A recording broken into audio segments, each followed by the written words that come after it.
Welcome to Sunday Night Baseball on ESPN, presented by Taco Bell.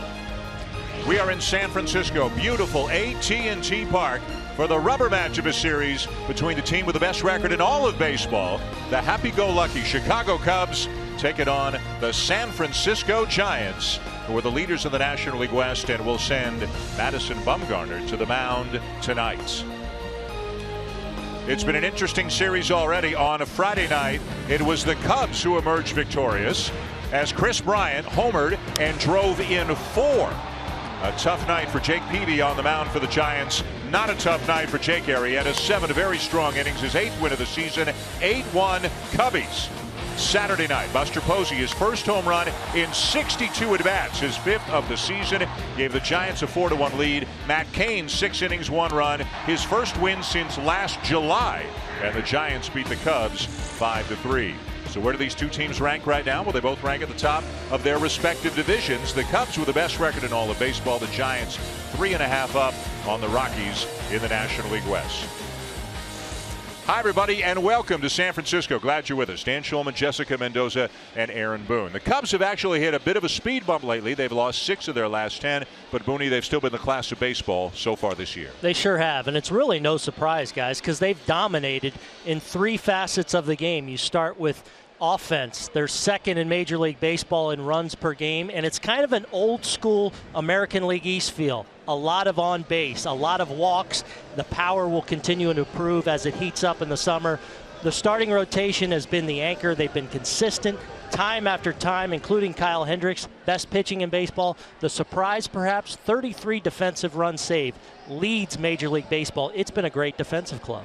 If they're going to win this series, though, they'll have to beat one of the best in baseball. Who's on the mound for the Giants tonight? Madison Bumgarner getting the call. Dan, he is one of the best, and he stumbled a little bit earlier this season, but I think it's because he depends so much on his body and his mechanics. Why? Because even though he's got good stuff, it is really the fact that he's able to repeat a very deceptive delivery. It starts with his setup. You see he starts from the third base side of the rubber.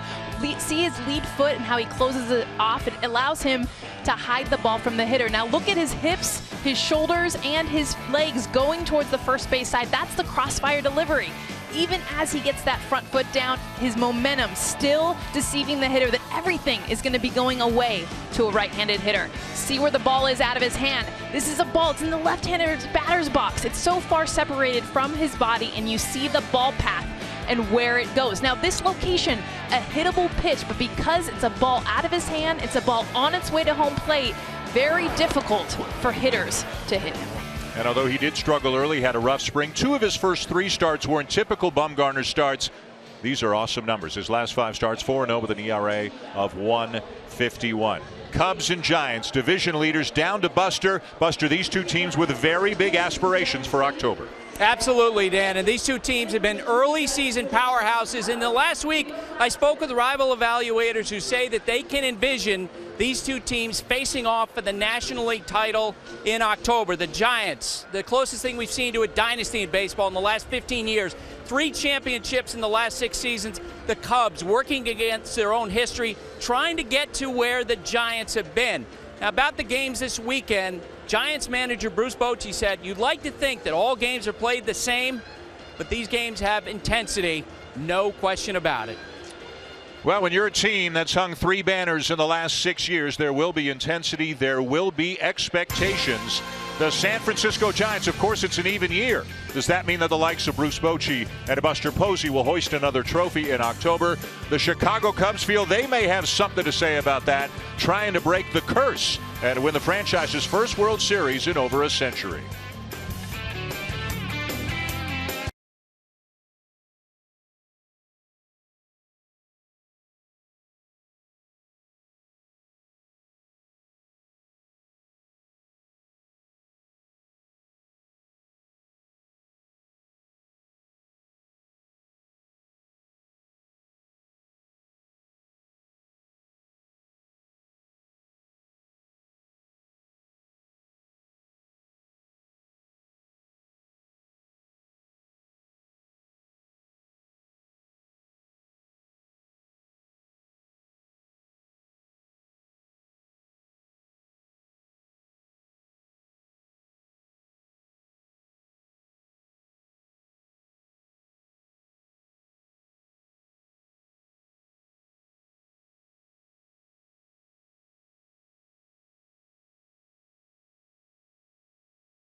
Baseball on ESPN is presented by Taco Bell's Beefy Crunch and Cheesy Double Beef Burritos, and in part by the all-new Audi A4 and Blue Moon, artfully brewed with Valencia orange peel and a touch of coriander.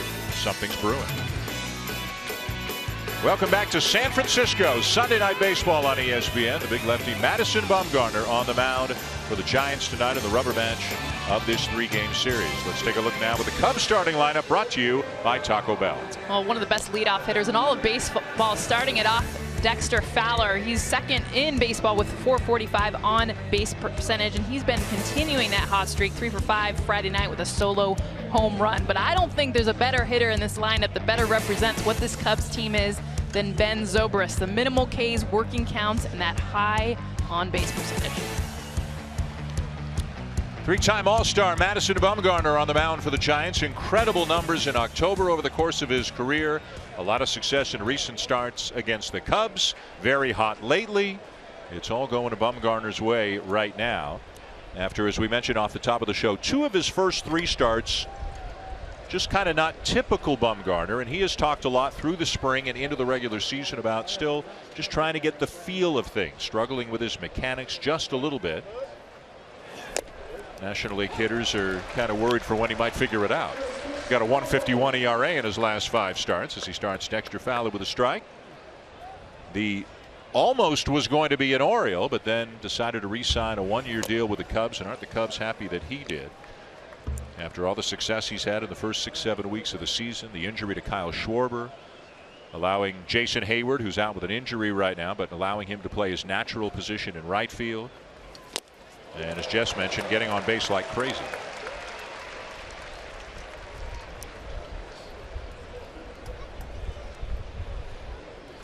It is just a beautiful late afternoon here in San Francisco. The flags are blowing out. Always a little bit breezy here as the fastball misses low. 2 balls and 2 strikes. We expected some clouds, a lot of cloud coverage much of the day. Of course, with the sun out, the shadows could certainly become a factor as we get into the next couple of innings, and that hitter will be in the shadows eventually. 2-2, chop back to the mound. Easy play for Bumgarner. Low throw though as he bounces it, and Belt digs it out, and Bumgarner very frustrated with himself. Just perhaps a little bit too casual here. Little chopper that he does a good job of being in position, and then just doesn't really get in his legs.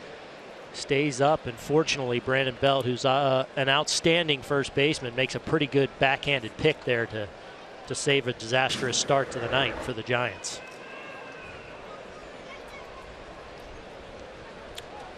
So 1 down here in the top of the first, and they play Anthony Rizzo to pull.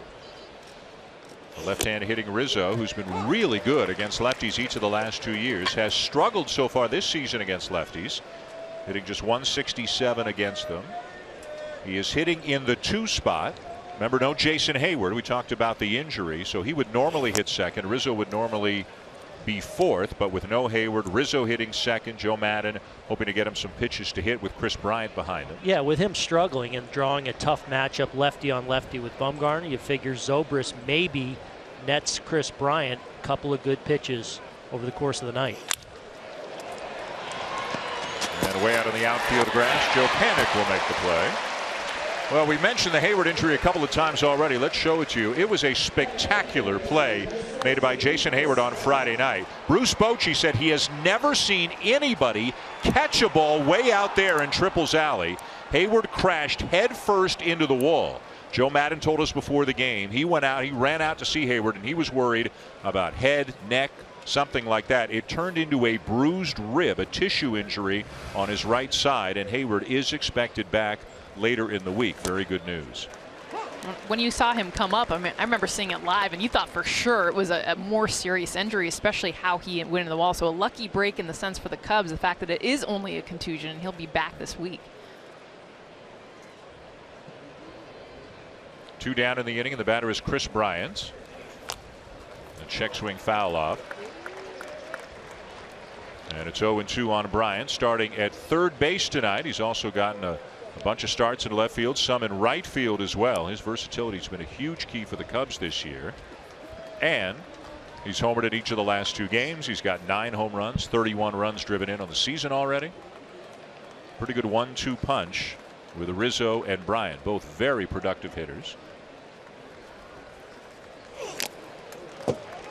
You guys were talking about how Bumgarner's looking to get a feel. It was interesting. He was the first Giant out on the field easily. The rest of the Giants were actually still in the dugout, and he took extra warm-up pitches before tonight's game started.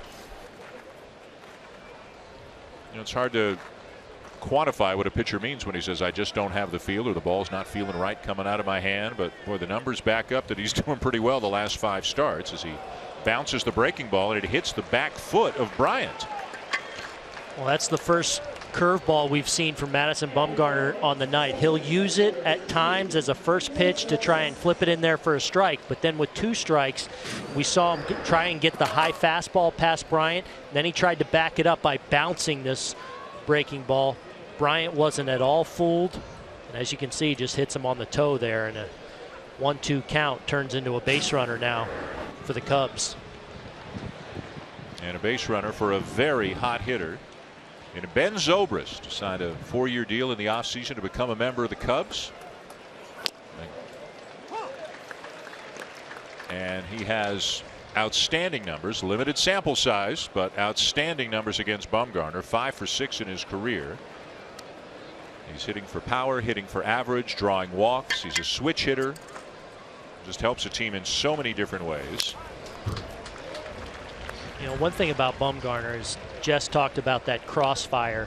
Such a difficult thing for a hitter to just consistently pick up the ball, and it I think just destroys the timing of a hitter. But one thing I've noticed with Bumgarner this year is he is dominating the outside part of the plate to right-handed hitters, and normally he's so good at getting in and working the cutter in on the hands, but this year I feel like he can get a strike down the way whenever he wants it. Sharply hit into left center, a base hit for Zobrist. On his way to third on the long single is Bryant.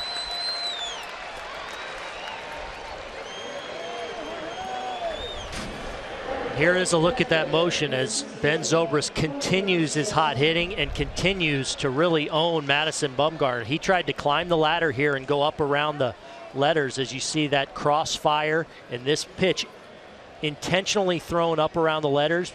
Bumgarner got it where he wanted, but Zobrist, one of the few guys that really sees the ball well, rockets that ball up the middle. Bumgarner put his head down right away like, man, this guy's got my number, and that's something to keep an eye on going forward. Gets behind in the count to Bryant, maybe it'll net him a good pitch. So Zobrist now 6 for 7 in his career against Bumgarner as Jorge Soler steps in for the Cubs. Runners on the corners, 2 down. Soler 5 for his last 12 after going through an extended slump that had cost him some of his playing time. That's why Joe Maddon, with all the versatility that the Cubs have and all, he likes to move the pieces around. So Bryant would play the outfield, Javier Baez would play third, Soler would not be in the lineup, but now Hayward's out. But they do have depth, versatility, so Joe Maddon can always put together a good looking lineup. Soler hitting .204 on the season as he swings through that high fastball. Basically the same pitch that Zobrist was able to get on top of. And this just shows the difference when you see Jorge Soler and his swing versus Zobrist's swing. You can tell that it's hard to pick up, and you see the mechanics of this pitch. It starts as a ball, comes back over up in the zone, and you can see Posey, he wants it up in the zone. This is a pitch they've consistently gone to, especially these right-handed hitters. And I can tell where Madison has talked about what he told Buster as well, as far as not feeling completely on with his mechanics. And you'll see on some of his pitchers, we saw it with the curveball, we saw it with his last one. It's just the fact that he'll kind of fly open with his front side a little bit too soon. He'll get around some of these pitches. And when he is able to be consistent and hit low and away, like you mentioned, Booney, and then come up and in with that fastball, that's when you start to fear him. But a hit by pitch, a base hit, and a walk have loaded the bases with 2 outs here for the Cubs.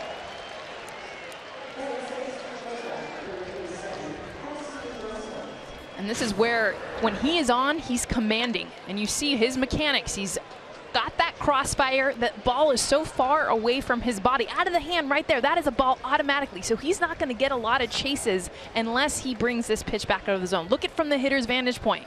Look at where that's released. That looks like it's going to be a ball. You see the reaction from Soler. If he gets that for a strike, he's looking and he's back at the dugout. But because it's a ball, he wants no part of it. In there with a strike to Addison Russell. Bases loaded, 2 down here in the top of the first inning, and Russell has been a very productive hitter. You can see 28 RBIs, 26 RBIs in his last 31 games. For a guy who hits down in the lineup, generally 7 or 8. He's hitting in the 6th spot tonight for the Cubs. Down and away, a ball and a strike. Looked like it might be a quick and easy inning for Bumgarner. Got Fowler on a ground out, got Rizzo on a ground out, was ahead of Bryant 0-2, and then hit him with a pitch, and that's where the trouble started. And now the pitch count has climbed, and the Cubs threatening to do some damage against him here in the first. Now to play. And Dan, even though Zobrist has had Bumgarner's number as far as seeing him pretty well, I don't think there's a better hitter right now for the Cubs with runners in scoring position, runners on base than Addison Russell. He has just been hot. I talked to him before the game, and he said, for some reason, I hone in, everything calms down. These are the situations I want to be in. 3 for 6 this year with the bases loaded. 1-2. Taken just low. And that's another great look at the maturation process of Addison Russell. 21 walks to go with all those RBIs. This is a 1-2 pitch with the bases loaded. That's tempting at the bottom of the zone, but he recognizes it early. Looks like a little cutter, and is able to spit on that pitch easily.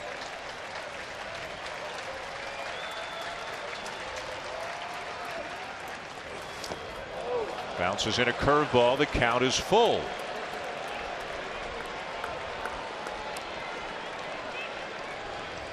There's a lot of murmuring, a lot of noise in the ballpark right now. Kind of a combination of fans trying to help Bumgarner out and nervous fans as well. And of course, and you see this everywhere, a smattering of Cub fans here. They find their way around the country into ballparks. They're all over the place.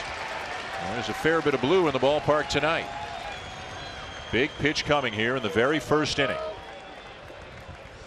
Runners go. Chopped foul.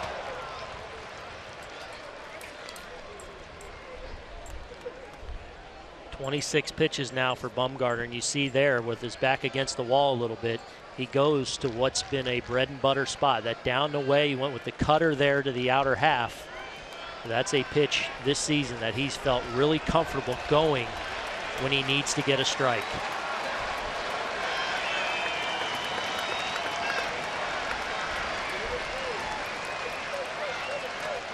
Three-two again.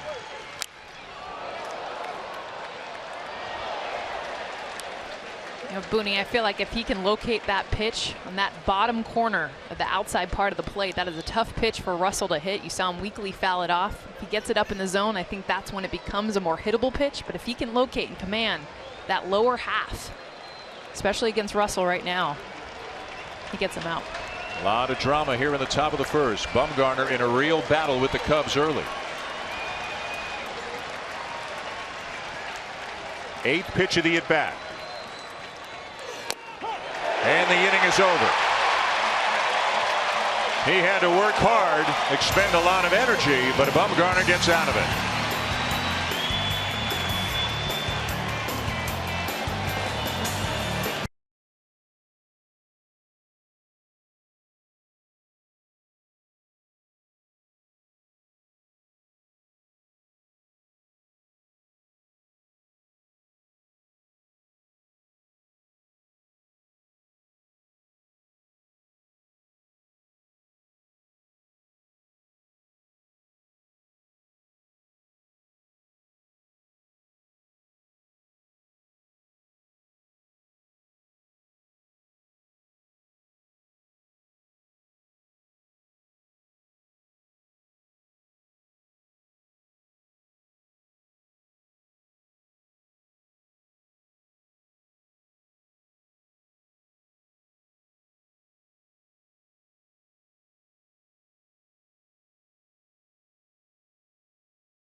Top of the first, we go to the bottom of the first here in San Francisco. No score in the game as we take a look now with the starting lineup for the Giants, brought to you by Taco Bell. Well, it starts with Denard Span, one of the offseason acquisitions. He's been outstanding in the leadoff position, works the count, getting on base at his highest clip since 2009. And then you go down to Brandon Belt, having another outstanding season, another step in his career development. 421 on-base percentage is 6th in Major League Baseball. More walks than strikeouts for Bell. On the mound tonight for the Cubs, right-hander Kyle Hendricks. He is 2-3 with a 3.51 ERA through 7 starts. Has not had a lot of run support. He's got good control, keeps the ball down, gets a lot of ground balls. Coming off his start in which he gave up 4 earned runs in 5 1/3 against Milwaukee. On Tuesday, Joe Maddon saying, though, he was great for 5 innings and didn't even really get hit that hard in the 6th. They've got a pretty good amount of confidence in him. As the shadows creep up towards the plate, Denard Span leads it off for the Giants and looks at a strike. Span, a newcomer to the Giants this year, signed as a free agent in the offseason. Fouls it off at a quick 0-2 count. After Span, it'll be Joe Panik and then Matt Duffy. The Giants are 6th in the National League in runs scored. Cubs are 1st. Cubs are scoring 5.7 runs per game this year. Giants are 6th at 4.4. Both teams, though, will battle. They'll draw walks, extend at bats. Their strikeouts are not high at all from an offensive standpoint for either team. You're going to see Hendricks consistently go after that lower half of the strike zone with that sink fastball that's really going to look more like a bowling ball. Not a lot of run, more down movement, and then he'll follow that up with a changeup that he can also run and manipulate to cut it as well. Reaching for it, he pops it up back of short. Drifting back is Russell for the out. Well, it is as nice a ballpark as you'll see anywhere in baseball here by McCovey Cove, AT&T Park, and it's always full and it's always lively. They love their Giants, and their Giants are playing well right now. They've won 9 of their last 10, had an 8-game winning streak, snapped on Friday night, came back with a win last night. If you can't get a seat, you can canoe or kayak or however you want to get here. Shouldn't like Dallas Braden be out there doing something right now? Wouldn't he be great out there? He's probably going to pop out at any moment. He's already been out He's there. been out there, right? Oh, yeah. He was out there on the boat this weekend already. Maybe some scuba gear. He'll just show up in the cove. He said the water temperature was 52 degrees. Which is cold. You know, you can find that kind of thing out before you get in the water, actually. Yeah. They don't seem to mind. Nope, it's wetsuit material. Yep. Cubs fan out there in the kayak. I mean, it is a great look at Hendricks. Wow. Cubby Bear's here. He's warm.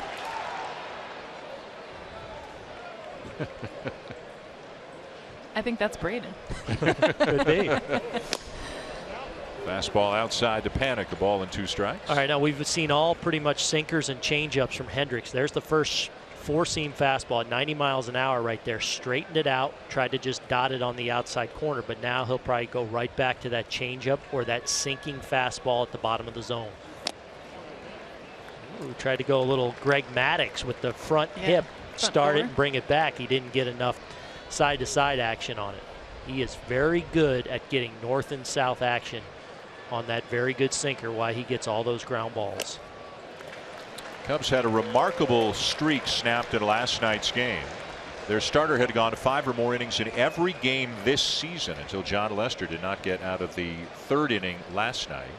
But their starting pitching has overall been exceptional. Best collective ERA in baseball. There's a swing and a ground ball fair down the right field line over the bullpen, where it sticks before Matt Caesar can pick it up and get it back in. It's a double for Panik.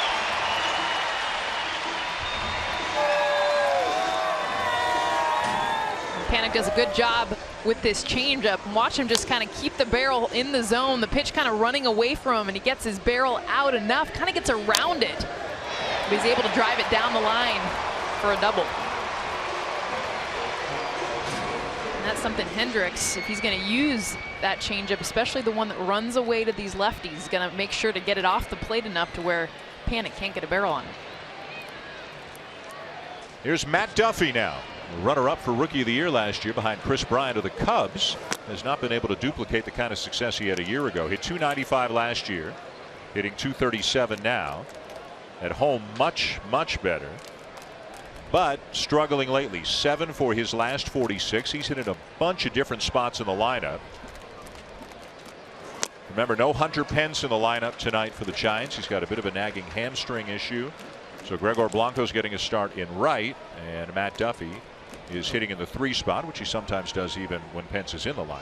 And Bruce Bochy thought he'd probably, Hunter Pence that is, certainly be in the lineup tomorrow and available off the bench tonight, but just wanted to give it one more day. There you see the approach of Duffy. Struggling a little bit, as you said, Dan. Trying to kind of work that ball up the middle the other way, especially with a runner in scoring position. And he actually gets a pitch he probably should have done a little more. This is a sinking fastball that stays up and stays flat. And he's just, see the approach, he's trying to work it the other way. Maybe just a little bit late and a little bit under that. That's a pitch he'd probably like to have back.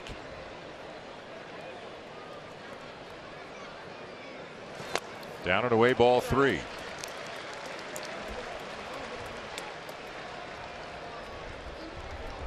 We mentioned this great Cub rotation. The guy right at the front of that rotation, Jake Arrieta, is going to join us for an interview live during the ball game tonight. Scheduled for the top of the 3rd inning. The 3-1, a swing and a fly ball in the air to shallow right field. Caesar coming on to make the catch for out number 2, and that'll bring up Buster Posey. A guy who's accomplished so much in his career already with the Giants, individually and as a big part of 3 World Series championship teams. Hit a home run in last night's game, his 5th of the season. He has not had a typical start to the year. He's hitting under 200 with runners in scoring position. The home run was his first in 62 at bats. He says he's not grinding about it too much because the team is doing so well, and you get a feeling at the end of the year the numbers are going to be very Posey-like, as they always seem to be. Yeah, and that's the beauty. You're sitting there in first place, you're playing outstanding, and you know your best player, your MVP, really hasn't got on track yet offensively. A great sign for the Giants early. Hendricks falling behind some hitters here, as it's now 2-0 on Posey. I feel like these teams similar in a lot of ways, but even with the Cubs and Rizzo, I mean, you think about how exciting both of these teams have been individually, but their best players, especially offensively, have yet to get hot. When you think about Posey, the big home run he had last night, and Rizzo, his bat's starting to come along, but both these teams, I think, are only going to get better as the season progresses. 3-0. And will Bruce Bochy turn him loose, give him a chance to swing the bat here with a runner in scoring position. This is all on Buster Posey here. If he wants to swing, he'll have the green light. Yeah. Just this will tell you where he is from a comfort standpoint in that box and how he's seeing it so far off Hendricks. On the outside edge, 3-1. Posey before that pitch twice looked down to Roberto Kelly, the third base coach, and as you say, Aaron, Kelly wasn't even looking at him. This was entirely up to Posey whether or not he wanted to swing. And I think he was swinging. I think that ball started off the plate away and ran back to that outside corner, and he. Ball 4.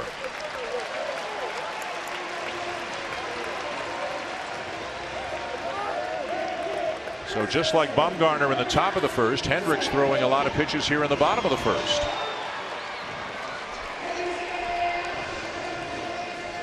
And with 2 men on and 2 outs, the batter will be Brandon Belt, who in limited at bats has had a lot of success against Hendricks. 3 for 5, including a triple and a homer. Hitting .294 on the season with an on-base percentage of .421. His walk rate is way up this year, as he takes way inside of the belt, ball 1, and Hendricks is really searching for his command right now. Yeah, just 9 walks in 41 innings coming into the season. So far, still feeling it looked like that was a cut fastball that ran off the plate in, but there's the great downward action. So much better when he gets more north and south with that 2-seam fastball. You see it just kind of dive and dart. You see David Ross kind of give a nod of the head like, yeah, that's what we're looking for right here. That's the one we want. Joe Maddon said it was before the game. If you see 89 on the gun on that two-seam fastball, Hendricks will have a good night. Little squibber toward third. Tough play. And out at first is Belt. Chris Bryant with a terrific play at third to get Belt and end the inning. The Giants will leave a couple of men on. So both teams threaten, but neither team scores. No score at the end of one.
Underway here in the top of the second inning in San Francisco. Sunday Night Baseball on ESPN. Got a good one. The Cubs and the Giants scoreless. As we go to the second, Matt Caesar just off the DL, had a hamstring issue. Takes a strike, and now Bumgarner back with a fastball outside for ball one. With Jason Hayward out for a few days with that bruised rib that we showed you the play last inning. The Cubs activating Caesar. They designated for assignment relief pitcher Neil Ramirez as they get back down to 12 pitchers, looking for another position player, a little more depth.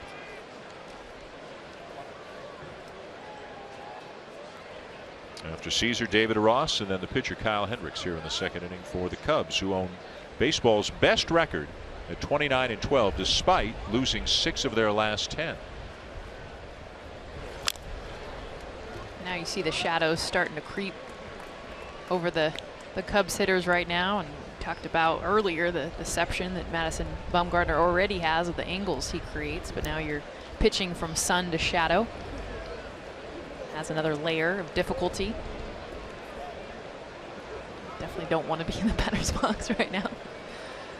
Here's 2-2. And this time a good throw by Bumgarner to first. Well, you don't want to be in the batter's box right now. You don't want to be in the batter's box against Bumgarner in October. He has been unbelievable in the World Series. As a rookie in 2010, won a Game 4 with 8 shutout innings against Texas. Won Game 2 against Detroit in 2012 with 7 shutout innings. And then he topped all of that and then some in 2014. 2-0 in 2 starts, and then that remarkable 5-inning save in a Game 7. So if you're adding it all up, those are his postseason numbers. A 103 lifetime postseason ERA. But just specifically looking at the World Series, He's pitched 36 innings in the World Series in his career, and he's given up 1 run. When the stage is the biggest and the lights are the brightest, he has delivered, been a big part of 3 of those rings coming to the San Francisco Giants. It really is remarkable. I don't know if there's ever been a better postseason performance on the mound than in 2014, especially when you consider all the rounds, the dominant wild card outing against the Pirates on the road. And I don't know if we'll ever see one going forward as dominant as he was, to go in and on the 2 days rest and pitch 5 innings in the clincher on the road in Kansas City. You know, something I'll never forget. He threw 52 2/3 innings in the playoffs in 2014. You know, you and I were doing the game for ESPN Radio, and you're sitting there, so Hudson's out of the game, and Affelt comes in the game, and Affelt gets, I think he goes 2 1/3, something like that. And then, you know, you and I are talking on air and off air. Well, you know, will he come in? When will he come in? And how long can they go with him? So, you know, the thinking is, well, maybe he comes in for the 7th or the 8th. He bridges the gap to Casilla as David Ross lines the ball into center field for a base hit. And then he comes in for the 5th. And everybody's like, what's going on, man? And then you start thinking, okay, well, when are they going to take him out? Who's going to pitch after him? There was nobody pitching after him. He was the middleman, the setup man, and the closer in Game 7 of the World Series. Yeah, and really probably the Kansas City Royals are looking at back-to-back titles right now. Yeah. If it's not and for Madison Bumgarner. How close they were. I mean, you talk about having a nemesis and someone that you think about on a daily basis. Imagine that team and how close they were to finalizing a championship really in their hometown until that guy took the mound. And you kept thinking, is he going to come back the next inning? Is he going to come back the next inning? He's 6'5", 250 pounds. He's built to be able to be continuing as he did in 2014. Let's see if Hendricks is bunting here. Runner at first, 1 out. He squares and he gets it down. Bumgarner up with it, snaps a throw to second, and they still will get the out as Crawford was able to get back on the base on the wide throw just before Ross got there. Well, it's a good decision by Bumgarner. He knows who's running, and he decides early that he's going to come up throwing to second base. Doesn't even really have to look. He obviously doesn't make a good throw, and Ross makes a mistake here because he assumes the catch, so then he doesn't slide. I think if he goes hard all the way and just slides into the base, he probably beats Crawford back in tagging the force there. It's a good choice. Just didn't get his feet around and set, and that ball sailed on him. So it goes as a fielder's choice. Hendricks is at first with 2 down now. Bumgarner bouncing a throw to first in the first inning and sailing a throw to second here in the second inning, but both have resulted in outs. And with 2 down, back to the top of the order for Dexter Fowler. Ground ball to short. And the inning is over. No runs, a base hit, and a man left. No score going to the bottom of the second.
Welcome back to the San Francisco area, one of the many great tourist attractions here. Alcatraz.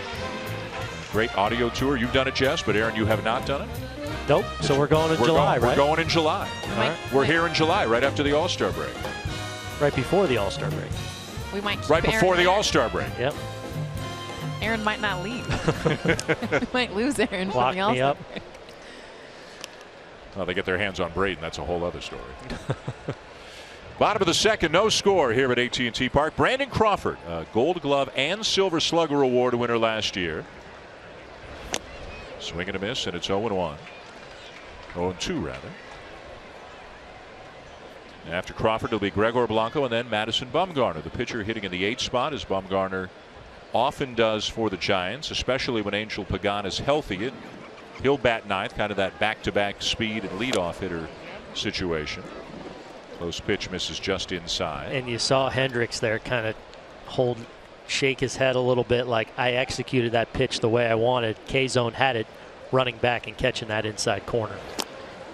I mean, because he's a pitcher, he's not going to blow it by these hitters. He lives and dies on the location of where he sets up these pitches, and to come up and in to Crawford there, knowing that his best pitches are low in the zone, that's a pitch he wants called.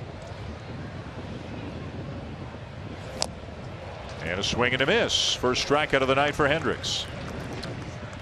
Well, with the Eastern Conference Finals and the NBA taking center stage tomorrow night and Wednesday night, we've got a doubleheader of baseball for you on Tuesday night. You'll see the Cubs again. They are in St. Louis to take on the Cardinals. Always fun when those two get together. And you'll see the Giants again in the late game as they host the San Diego Padres. 1 week from tonight, we'll be at Citi Field for the Dodgers and the Mets. And if things keep looking like they're looking, our pitching matchup 1 week from tonight will be Clayton Kershaw and Bartolo Colon. Blanco pops one up behind the plate. Ross back to make the catch.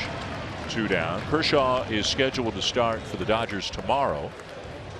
We mentioned it last week. 88 strikeouts and 4 walks. An incredible year for Clayton Kershaw. He can solve just about everybody except this guy. Madison Bumgarner's got a couple of home runs off Kershaw in his career and has 10 home runs in 166 at bats since the beginning of the 2014 season. He might be hitting too low in the line. He probably thinks so. He does think so. Bruce Bochy will tell you that. 6'5", 250, and when he squares one up, it goes.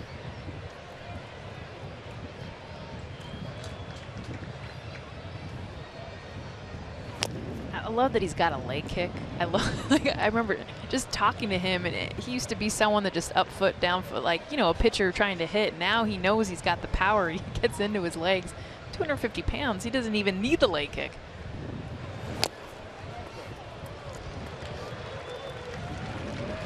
And Hendricks isn't pitching Bumgarner like he's a pitcher. He's pitching him like he's a dangerous position player. He's fallen behind 3-0. And he had the green light. He chose to take it, but he had the green light, 3-0. Not many pitchers getting the green light there. He might have given it himself to him. And he went cutter because Hendricks was thinking along those lines, said, all right, I'm going to start this pitch on the outer half, and I'm going to cut it to hopefully get you to get some weak contact. A good job of holding up. Swing and a miss, 3-2. Follows up that cutter with a little sinker. They wanted to go away with it. You see it drift back over the heart of the plate. Pretty good pitch to hit, but so much downward action that Bumgarner swings over the top. Right in on his hands as he fouls it off, and he needs a new bat. Well, let's show you what we talked about a moment ago, the home runs that he has hit off Clayton Kershaw. How many position players would like to have this kind of success against one of the game's greatest pitchers? Kershaw can only smirk. That ball hit a mile last year. This is this year, and he does it again. Look at the reaction by Kershaw. Both those times they were trying to come in hard, in on the hands of Bumgarner, leave it out over the plate, and that's where he is incredibly dangerous. 3-2 again, and a high fly ball to right center field, not deep. And Fowler there to end the inning. 3 up, 3 down. No score through 2. Bumgarner back to the mound, and we'll visit with Jake Arrieta when we come back.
Here in San Francisco, the Chicago Cubs, the opposition, and what a few years it has been for them. A new management team, Theo Epstein, the president, Jed Hoyer, the general manager of the Cubs. They came to the organization in 2011. Only 2 players on the major league team now were in the organization prior to the arrival of Epstein and Hoyer. That's Javier Baez and Matt Caesar. 3 players, Chris Bryant, Jorge Soler, Hector Rondon, who was a Rule 5 pick from the Indians organization, drafted or signed as free agents. Everybody else signed or acquired, either acquired in a trade or signed as a free agent. One of the guys acquired in a trade who has worked out incredibly well, has had such an unbelievable run for the Cubs. Jake Arrieta, last year's Cy Young Award winner, nice enough to join us live from the Cubs dugout. Jake, thanks for the time tonight. Yeah, guys, good to be with you. How much fun has the last couple of years been for you individually and collectively as part of this team? Well, over time it's slowly built to kind of the situation we're in right now. And I think everybody's just taking advantage of, each day and trying to get better. And we're off to a really hot start. And I don't think we intend to slow down anytime soon. Well, speaking of not slowing down anytime soon, so many things that you do well on the mound, whether it's the length that you go through a game, your plus stuff, the deception and delivery. What do you feel like you take the most pride in? Well, I think it's a combination of all those things. Pitching deep into the game to do a lot of things for the club. Obviously save the pen, try and keep those guys as fresh as possible. To utilize them later in the season when we're, in the process of a playoff run. And, just trying to, set the tone for the rest of the guys in our rotation and get things started on a positive note. And so far, I've been able to do a pretty good job of that. Jake, obviously coming off a Cy Young Award-winning season and off to a great start this year. But I've heard you and even your manager, Joe Maddon, talk about they feel like there's still things for you to improve on even within this season. Yeah, and I agree with him. And watching, Bumgarner out there right now, and kind of how he was a little off in the first inning with his timing. That's something that both of us share when we are slightly off. We do throw across our body, and sometimes it could take a little bit longer for us to develop our feel. So that's why it's so important for us to fine-tune those things before we get onto the mound and between the lines. And that's something I struggled with early on, is getting my timing where it needs to be from the first pitch. But I think as the season continues to wear on, I'll be able to get that locked in a little bit better. Jake, can you maybe talk about the development of some of the young key players on this team over the last year or a couple of years, depending on the situation? Rizzo's obviously a little bit older, but Rizzo, Bryant, Addison, Russell, Baez, and so forth. How have these guys developed in your view? Yeah, it's a tremendous situation to be in, seeing this type of talent with so much youth. Rizzo's he's a young veteran, so to speak, on this team. He's been around for a long time, and he's had to grow up quickly. And I think other guys around him have benefited from that. Guys like Javi and Addy. I think Addy's quietly having a tremendous season for us so far. Obviously, his defense shows up every day, and he's started to really click at the plate. And I think he's been able to learn from guys like Zobrist. Having a guy like him over here who's just an absolute professional in every sense of the word. It's just it speaks volumes for our young guys and their ability to learn from guys like that. And when you talk about setting the tone and for yourself, I mean, you mentioned it with the offense, but you think about the other 4 pitchers in the starting rotation, Hendricks going tonight. What's the communication like between you guys, whether it's Lester, Lackey, all of you guys, as far as influence? Yeah, we have a lot of different type of arms in our rotation, but we do a good job of getting together collectively and trying to find the best way, to get certain guys out, especially guys who pose the biggest amount of threat in a lineup. Guys like Posey or Hunter Pence. You can go up and down this lineup here. They've got a lot of guys who can beat you. Belt swings the bat incredibly well and with some power, and you saw the extended at-bats these guys can put on you.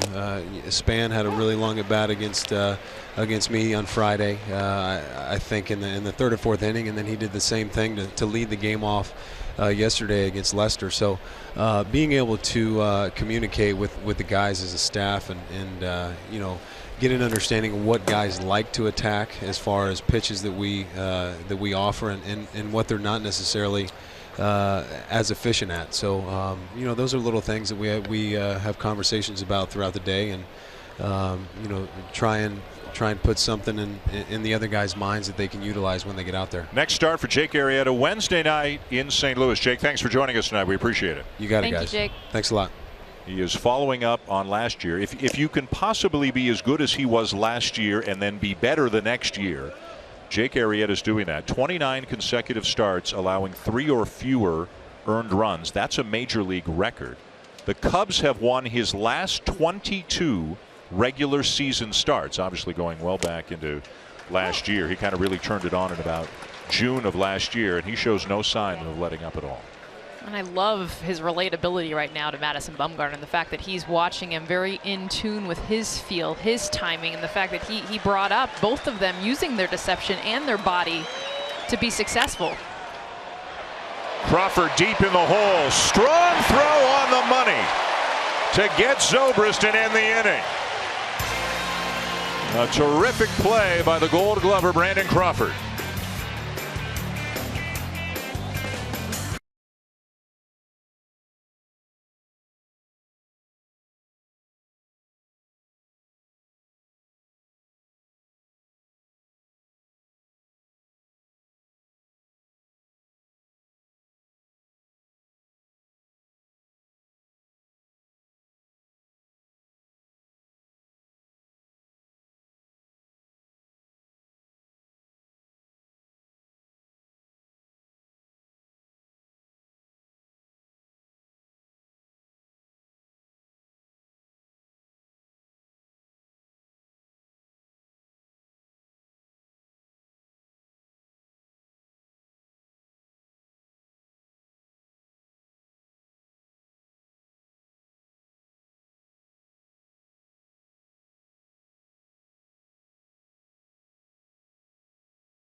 Baseball on ESPN, presented by Taco Bell.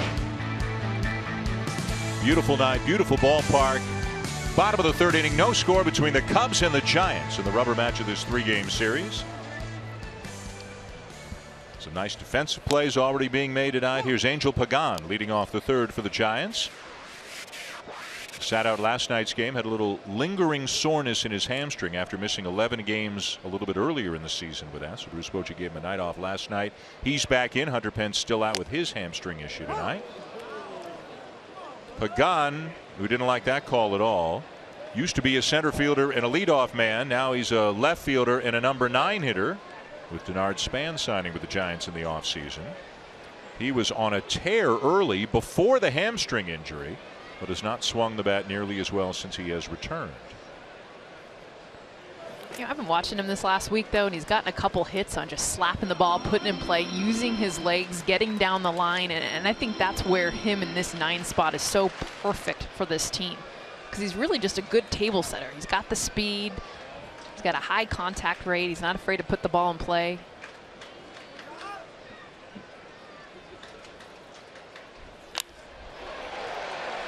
Liner to right, but to right it's Caesar, 1 down. Well, let's take a look at this play. To look like Zobrist was about to get his 7th hit in 8 at-bats, but Brandon Crawford, the reigning Gold Glove Award winner at short in the National League, playing him to pull, ranging, just smoothly gets into a strong throwing position and really not close at first base. Another great play from his shortstop, and he kind of looks over at Zobrist like, take that. 7th hit, not so much. And you wonder why he gets in so many verbal fights with players. I mean, he's totally take that. Yeah, Bumgarner's never in mellow mode out on the mound in one of his games. Back to the top of the order for Denard Span, who popped up his first time up. And the strike zone's getting a little bit wider, it looks like here. Span didn't say anything. It certainly appeared to be off the outside corner, but Ed Hickox has it as a strike. And look at Denard Span. Watch his front toe. I mean, this is so unusual. I mean, it hurts me even looking at it. But he does this. He's very big on the fact that one of his biggest weaknesses is the fact that he'll fly open that front side. And that's, you know, true for a lot of hitters. But he feels like this just helps him, more so even mentally than anything, get closed with my front side. But look at his toe. I mean, it is pointed at David Ross, the catcher. Flares it to left, and making a nice running catch is Jorge Soler.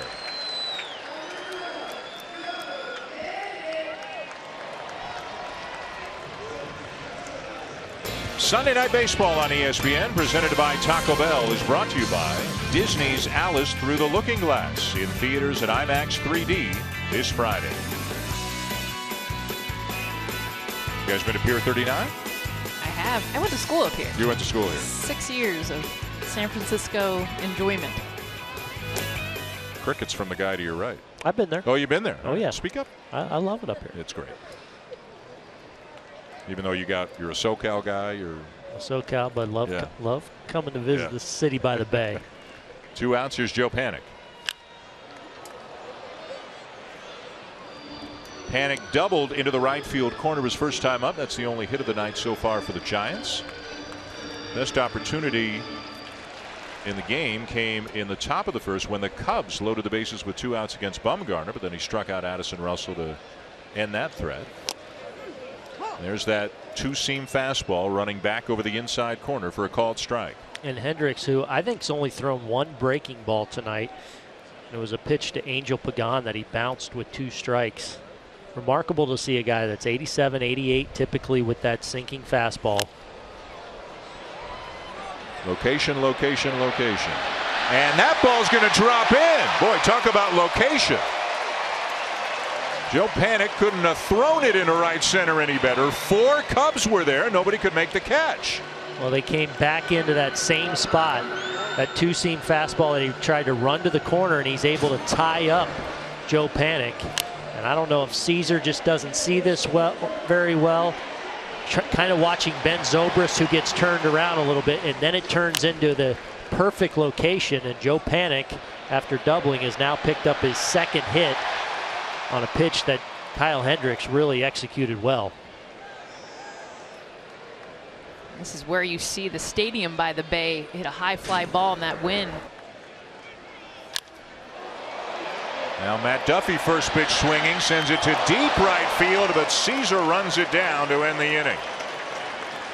Nice catch by Caesar, making up for the ball that dropped in earlier. We'll hear from Cubs manager Joe Maddon after this break.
Moments ago, our Buster Olney spoke with Cubs manager Joe Maddon.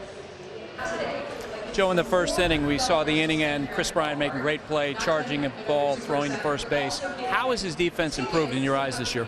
He's played really well at third base. He's gotten better at that particular play, also going to his left and making more accurate throws. I think his footwork's a whole lot better this year. How about your guys' approach against Bumgarner at the plate? So far, so good. I mean, we've seen a lot of pitches. What are we at? We're in the 50s already, 54 after 3 innings. That's pretty good. He's good, man. He competes. This guy competes. So if you get a couple guys on base, heads up, he's coming after you. Joe, thanks. Pleasure. He does compete. He sure had to compete to get out of that first inning. But 54 pitches through 3, exactly right for Joe Maddon. The 55th is in for a called strike to Jorge Soler to begin the 4th. And a fly ball lifted high in the air to right center field. Blanco. Well, one of the big at-bats of the night so far was that bases loaded bat. He got ahead of Addison Russell 1-2 through the cutter just down and out of the zone, and Addison Russell does a great job of getting it to 3-2, and then he just starts challenging him. His best cutters, his best fastball, before finishing him with that fastball at the bottom of the zone at 92 miles an hour, able to freeze Russell and get a huge strikeout.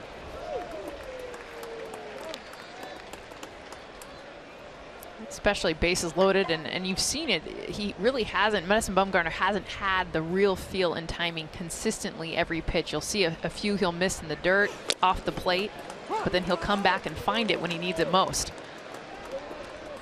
Well, he just spotted a couple of pitches. First fastball just up above the zone, swing and a miss by Russell. That last cutter right on the inside corner, and he's jumped out in front 0-2. Runs the fastball inside for ball 1. That's one thing he's done well tonight, too. He has clearly established both sides of the plate, even though he was really feeling his way through that first inning. He's worked both sides of the plate, so there's no real pattern you can. Chases the curveball to strike out again. Now, as mentioned a little bit earlier, the NBA Eastern Conference Finals continue tomorrow night. Game 4 from Toronto. The Cavaliers leading the Raptors 2-1, but Toronto did win Game 3 last night. Our coverage begins with NBA Countdown at 7:30 Eastern Time and can be seen streaming live on Watch ESPN and the ESPN app. And don't forget, the NBA Finals start Thursday, June the 2nd on ABC. Matt Caesar is swinging a miss. So, yeah, go ahead. Well, after 28 pitches in that first inning, he's now back-to-back 13-pitch innings and a chance to have another routine inning here if he can retire Caesar. And now all of a sudden, Caesar trying to bunt his way aboard, and it will spin foul. Great decision by Duffy, understanding that that ball's popped up and it's got a certain kind of spin on it that it's going to twirl foul. And Caesar got a great running start. Really probably wasn't going to be a play for Duffy, but he, understanding there's all that spin on it, wisely pulls back, and that ball you see just twist foul. But Bumgarner, all of a sudden now, after that first inning, you're thinking, man, if you're Bochy and the Giants, maybe it's going to be a tough night for him to possibly get deep into this game. But a few very economical pitch innings for him, and now a chance to put himself in a good position to go deep in this game as he's accustomed to doing. Jumping ahead of hitters, he started 13 out of 16 with a first pitch strike. Trying to put away Caesar. Ground ball down to third. Backhanded stop Duffy. Inning over. 3 up, 3 down on 9 pitches. Go the Cubs in the top of the 4th. Bruce Bochy with Buster Olney when we come back.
score between the Cubs and Giants. Moments ago, Bruce Bochy with a Buster Olney.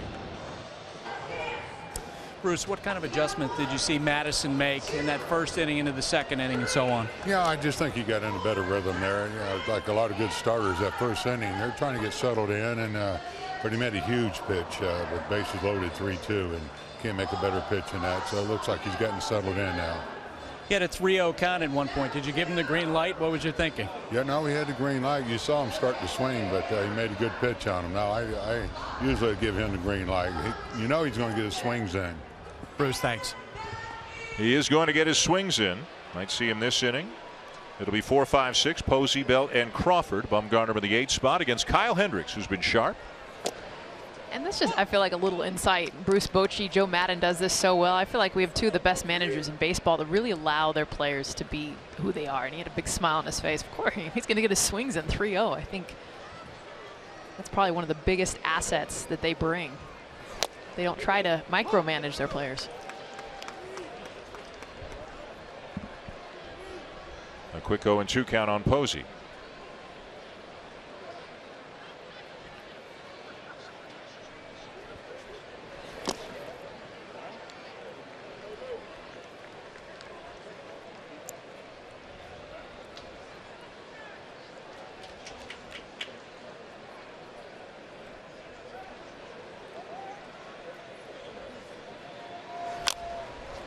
Reaching for it, expanding that strike zone. Posey had to just to stay alive, and he fights it off.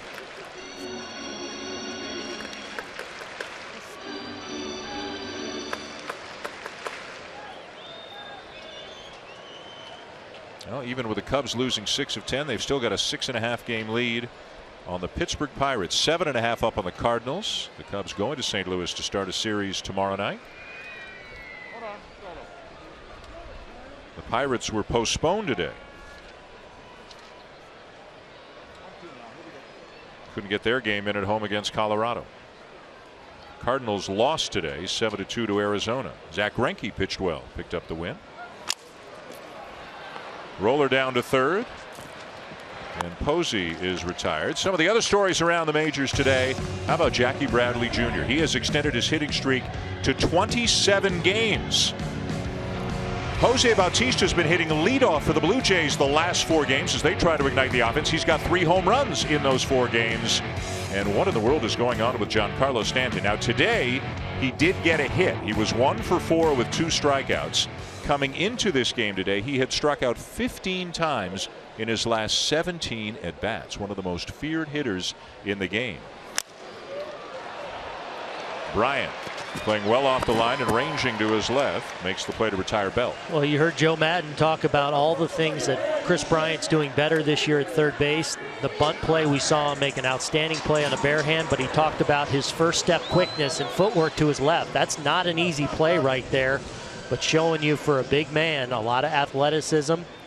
Stays low to the ground, handles what's a little bit of a tricky hop, and once he does, he gets himself into really good throwing position, knowing he's got Belled easy. That's a nice play down there at third by a rising star.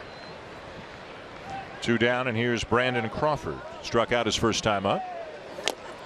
How about the not just Jackie Bradley Jr., but the way the Red Sox are swinging the bats in general. David Ortiz today went 4 for 4 with a single, 2 doubles, and a home run. These are 2 great offenses here, the Giants and the Cubs, I think we would all acknowledge. But what the Red Sox are doing right now, top to bottom, and really the one guy that was off to a slow start was Mookie Betts. 2 home runs yesterday. He's got 22 extra base hits now, a quarter of the way through the season. So there's just no let up in that lineup. There's athleticism in the lineup, which you don't always associate with the Boston Red Sox. You think they're just going to slug and patience their way, but man, they're playing really well. Yeah, beat the Indians today 5-2. They take 2 out of 3 from the Indians. Xander Bogaerts having a big year. Travis Shaw swinging the bat well. A guy named David Ortiz that in his last season, I don't think anyone in Boston is going to let him retire if he keeps this up. He's hitting .329 with 11 home runs and 37 RBIs, and I think with the doubles today, I think he's got 19 doubles. I think he has 30 extra base hits this year. He said that was the one thing he wanted to cut down because he said it was so hard for him. Too much running? Yeah, he likes the home run, the jog, get to first base on a single. He's like, these doubles are killing me. He keeps hitting them. Big Poppy problems. Hashtag. That is hashtag Big Poppy problem. Save it, Big Poppy. Take your double and like it. 3-2 grounded down to first. Rizzo underhands to Hendricks, and the inning is over on 3 groundouts. Both pitchers have settled in, scoreless at the end of 4.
No score top 5 between the Cubs and Giants. Time now for this week's edition of the Mendoza Line. Jessica takes us behind the scenes, something to do with baseball. And this week it's the special relationship here in this city between the fans and the Giants. There is no city, Dan, that brings together a more diverse fan base in San Francisco. Just a few of the sites around town exemplify this. The murals are a big part of the culture of San Francisco, especially in the Mission District. Vamos Gigantes, very striking and awesome. Then you have the Willie Mays cable car on his 81st birthday. Say hey kid. Just got that inducted 2 weeks ago. And how cool is the San Francisco Baseball Academy on gear? It used to be the historic Bridge Theater of 1939. Future Giants hit there. Double play bar on 16th, right across from Seal Stadium, the site of the first major league game on the West Coast. And then the last one, of course, we got the food. Ike's Place, over 11 Giants players, all kinds of celebrities, but the connection between the Giants and some food. Madison Bumgarner had his own tasting guys to create his own sandwich. Matt Cain, a whole list of Giants players. Got some up here in the booth. The best part is he wanted alligator before you take a bite, and deer is part of his, but when he went in for the tasting, they called his bluff. He went with more steak, habanero sauce, a little cheddar cheese. I got the menu right here. You know what? You want to know what's in it? Yeah. Habanero, light amount of habanero. Of course you got to look up the menu. Of course I have to look at the menu. I'm going for the bite. I'm just gonna eat it. You know me. American cheese. Hang on, Aaron. Okay. Ike's yellow BBQ sauce, barbecue sauce, pepper jack, Look at this baby. And thinly sliced ribeye. That's the Madison Bumgarner. I love when you guys bring me food. This won an award at the World Sandwich Award. It was like the Really? Yeah, it was one of the best sandwiches in the world. Matt Cain has a sandwich there too. Matt Cain has a sandwich at Ike's. Godfather sauce, provolone, roast beef, salami, and turkey. I'll be gone for a couple minutes. See, unfortunately, the rules dictate only 2 of the 3 of us can eat at any one time, and since both of you two are like wolfing it down right, yeah, napkin be nice, Aaron. Since both you two are, now it's on the microphone. Honestly, honestly. You can dress me up, but you can't take me anywhere. So I'm going to do the game while these two get after it. Caught on and missed. Here's Kyle Hendricks. Is it good? Is it a light amount of habanero? It's really good. It's really good? Honestly, it's really good. Yeah. Your microphone's really enjoying it. Yeah, I can't wait to upend this as the night goes on. Yeah, just watching that from afar, Booney didn't even wait for any description of the ingredients. He just started eating. Nothing new. Great stop by Duffy on to first in time. Boy, we have seen some really good infield defense tonight. You know, because this ball was not hit overly hard. I thought it was a mistake for Duffy to actually leave his feet, thinking he wouldn't be able to get up in time to get up and make the throw to get Hendricks, and maybe it would have been an easier play for Crawford. But man, knowing the pitcher's running and probably not that well, that's a full extension dive, and he gets to his feet quickly. And look at the short release, but he gets a lot on that throw. Great play by an outstanding third baseman, second in defensive runs saved among MLB third basemen this season. And now Bumgarner has set down 10 in a row. Back to the top of the order for Dexter Fowler, who's 0 for 2. Jess is trying to juggle eating, keeping her scorecard up to date. Not used to this. A little habanero sauce. Yeah. Get you got my eyes watering. How about Mad Bum though? 16 of 19 first pitch strikes. And he is attacking from the beginning, which allows him to set up everything else. Boone, you mentioned in and out.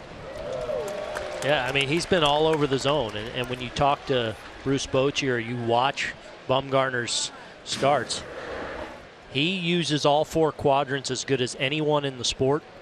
There's a little cut fastball down and in, and another hitter swinging over the top of it. And he's really settled into a nice groove here. Pitch away from getting through the 5th. Now a high fly ball to left field. Pagan backpedaling, makes the catch on the track. 11 in a row set down by Madison Bumgarner. You got 2 minutes, guys. Get after it. Go.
The best seats at every ballpark for every game.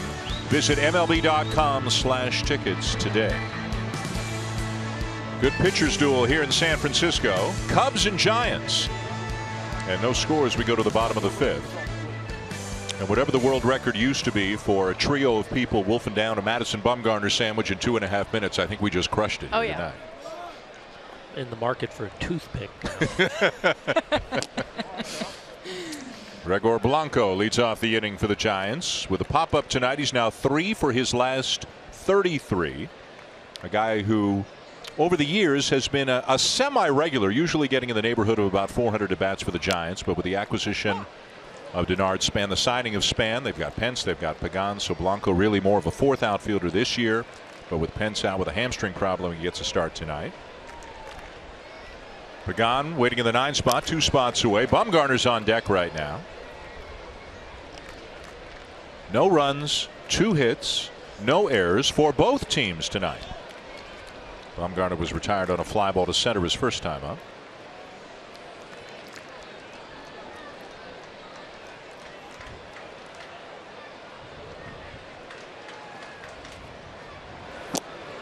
Checks the swing, 2-2.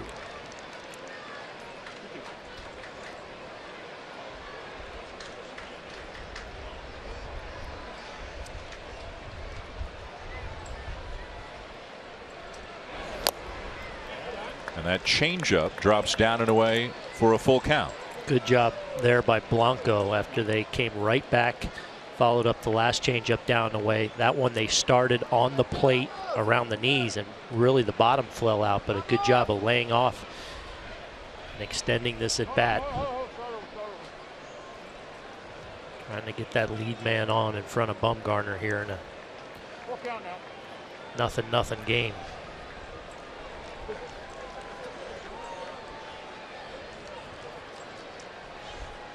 Full count pitch outside, ball 4. Sunday Night Baseball on ESPN, presented by Taco Bell, is brought to you by the Ego Power Plus Lawnmower. Ego, power beyond belief. And Farmers Insurance. See unbelievable but true tales of coverage at farmers.com/Hall of Claims. Pier 39, another one of the very popular tourist attractions here in San Francisco. I think my favorite store there is they have a store for left-handed people, of which I am a proud Of course member. they do. Yeah. Very inclusive. Andy Reichwald, our producer, is a lefty. Say no more. Doug Holmes, our director, is a lefty. All the cool kids are lefties. Madison Bumgarner is a lefty. How would you That's right, but he describe throws left. Eccentric, quirky, the usual stuff that you righties say about us. That's right. Yeah, because it's not like Aaron's I eccentric hit left-handed. or quirky. So You hit do I- left-handed. am I No, like no. No, we're talking about throwing. Like this guy hits right-handed, but that's a lefty standing right there. Madison Bumgarner, that's a lefty. I'll give you an example of your typical quirky, eccentric lefty. Dallas Braden. That's a lefty, right? Oh, yeah. Braden's getting like more mentions tonight than he gets when he works again. Yeah. He's here in the ballpark He's tonight, somewhat right? decorated in the crowd. Yes. tonight. There he is. Oh, there he is. Wait a minute. We need more of that. We need to see that again. I think that sweatshirt or sweater, I think is doubles. It goes on the horse that he rode here underneath the saddle. It's like he knows where to focus him. He's totally hiding. Yeah. Sitting with his wife, Megan. Bumgarner pushes a bunt foul.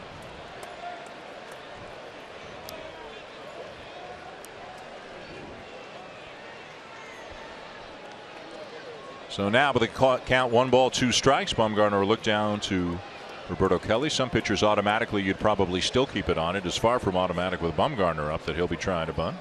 And the one thing you worry about, though, is Hendricks so adept at getting that ground ball. Yep. Certainly a double play candidate if you do take the bunt off. Runner goes, and it's swung on and laced to left field, and it's past Soler and up against the wall on a bounce. Blanco's going to round third and score on an RBI double by Bumgarner.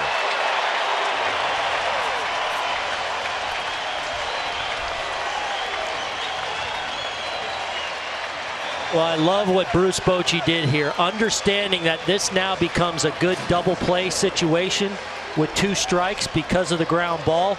He puts the game in motion. Blanco on the run, and Hendricks makes a mistake. He's trying to run that sinker in on the hands to try and get that ground ball. He throws a flat one up around the letters, and Bumgarner gets the barrel to it and just gets it out of the reach of Jorge Soler. And Blanco does a good job of getting himself into position to read that, so that if he does make a great catch, he's able to get back to first base. But if it gets over his head, obviously able to score easily. Great execution there by the Giants with the bat and running the bases. So arguably the best hitting pitcher in baseball, Bumgarner. 10 home runs in the last 3 years, 12 in his career. An RBI double here, and that opens up the scoring. 1-0 Giants, bottom of the 5th. Blanco coming in to score. Still nobody out in the inning. And Bumgarner's inability to get the bunt down actually worked in favor of the Giants here tonight as he winds up with a double. 42 career RBIs now for Bumgarner. Obviously, Pagan now, who wasn't showing bunt on that first pitch, trying to get something he could pull to the right side. But if he hits it to Rizzo here, Rizzo, if he gets it hard enough, might look to try and get Bumgarner going to third, who obviously doesn't run very well. Guys, I can tell you flat out, Bumgarner had not been happy with how he's hitting. When I approached him about it yesterday, he said, "Have you seen the numbers?" And he came into today's game 3 hits in 23 at-bats. He takes his hitting very seriously, and Pagan does pull a ball. Nicely done. Zobrist will spin and get him at first, but Bumgarner comes to third. And here's the other thing, too. I talked to him about his hitting last year when he had those 5 home runs, Dan, you mentioned, a .247 batting average. And he said that during the course of the year, he got to a point where he just stopped preparing to hit. He just said he literally was taking no batting practice between his starts, taking no batting practice whatsoever, including on those times when he was called upon to pinch hit. He said he would just take a couple dry swings, no tee work, anything. And he had that type of season. 5 homers, .247 average, no preparation. So him, just grab back, couple dry swings, step in there. He's at third. The infield comes in for the Cubs. The batter is Denard Span.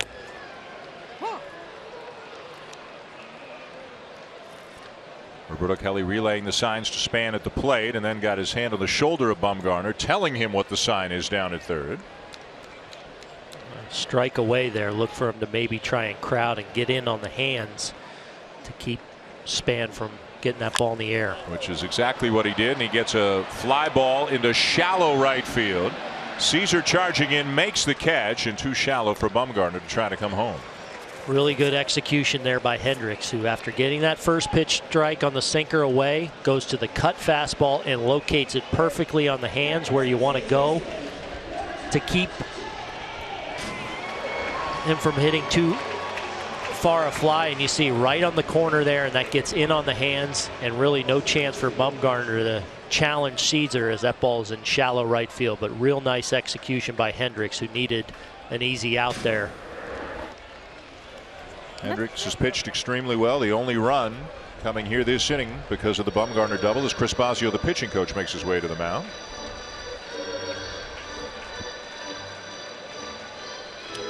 Scott's MLB Pitch, Hit, and Run is the official youth skills competition of Major League Baseball. It's free for boys and girls ages 7 to 14.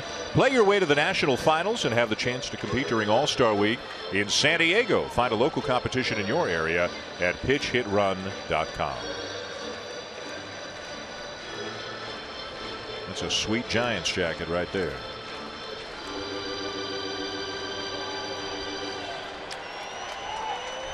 And activity looks like it's going to begin in the Cubs bullpen. As well as Hendricks has pitched this year, Joe Maddon will often lift him rather quickly, sometimes just before or just as they get to the third time through the order. They're there now as left-hander Travis Wood has just started to throw.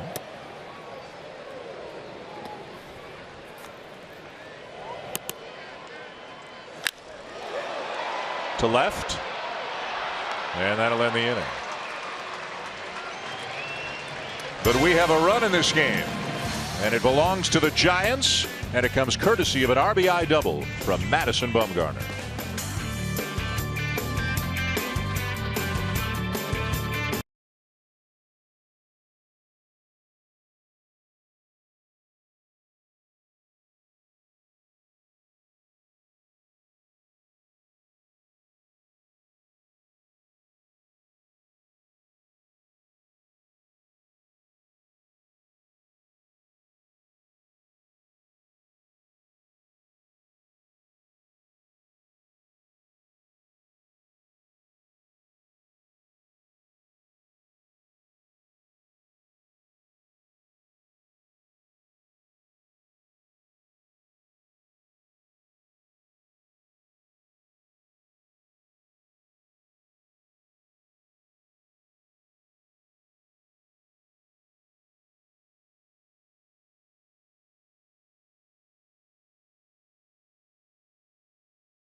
We go top 6 here in San Francisco. 1-0 Giants. Here on Sunday Night Baseball on ESPN. Anthony Rizzo leads it off against Madison Bumgarner. Here's a look at Anthony Rizzo's extra base hits against lefties since 2015. You see a lot of action out over the plate, and what Rizzo does so well by crowding the plate, he kind of takes away the inside part, because if you come in too much, you hit them. If you execute perfectly, then you're in business. But if you miss, it oftentimes turns into a extra base hit. And in Rizzo's case, a lot of those will be home runs. Perhaps a little bit of a mistake here. Looked like maybe a cutter. Rizzo, as we talked about, struggling a little bit coming into the game, just a little behind this pitch. A big swing, but came up empty. 0 for 2 tonight. Now 1 for his last 21 overall. Still among league leaders, though, with 34 RBIs on the season. And that, to me, right there, that's the pitch that Rizzo is able to better get a barrel on. And right there, he's fouling it off and protecting himself. But when you see the extra base hits and the part of the plate he's on, because of where he's located on the plate, especially against a left-handed pitcher, look at this ball move and cut away from him. He's able to stay with it and at least foul it off. Swing and a miss at a curveball in the dirt for out number 1. Let's go to our greater coverage of baseball play of the game, brought to you by T-Mobile. Well, it's been Madison Bumgarner be able to work the lower half of the zone with his cutter. He's offsetting the timing of these Cubs hitters, not only because of the angle that he creates, but also the location of this pitch. You see where his arm slot is in that left-handed batter's box, and you see against these right-handed batters in particular, locating that cutter low in the zone is why he's consistent in getting mishits. Here's Chris Bryant. Bryant hit by a pitch and is grounded out. Just 2 hits on the night for the Cubs. They had a single by Ben Zobrist back in the first inning and a single by David Ross in the second. Bumgarner has set down 12 in a row as he misses outside. Boy, after that first inning, 2 outs, nobody on, and then a hit batter, a base hit, and a walk, bases loaded. He struck out Addison Russell to end the first inning, and he has basically been in cruise control ever since. And thanks to his own swing, his own double, he's got a 1-0 lead to work with here in the 6th inning. I love what Buster Posey and Madison Bumgarner did right there. They threw the second pitch. The ball was a fastball, 4-seam fastball off the plate away, and Bryant was able to take it. And they said, all right, if you're going to lay off that pitch just off the plate, then we're going to work the cutter, start it on the same plane off the plate away, and bring it back to the plate. Bryant was swinging, but because it was located, it was weak contact. Another ground ball. Crawford, 2 down. Well, like many aces, you hear, get them early or you may not get them at all. And the Cubs had a chance to do some damage early. Missed their opportunity, and Bumgarner's been in control ever since. The Giants come in having won 9 out of 10. They're the leaders in the National League West, 26-19.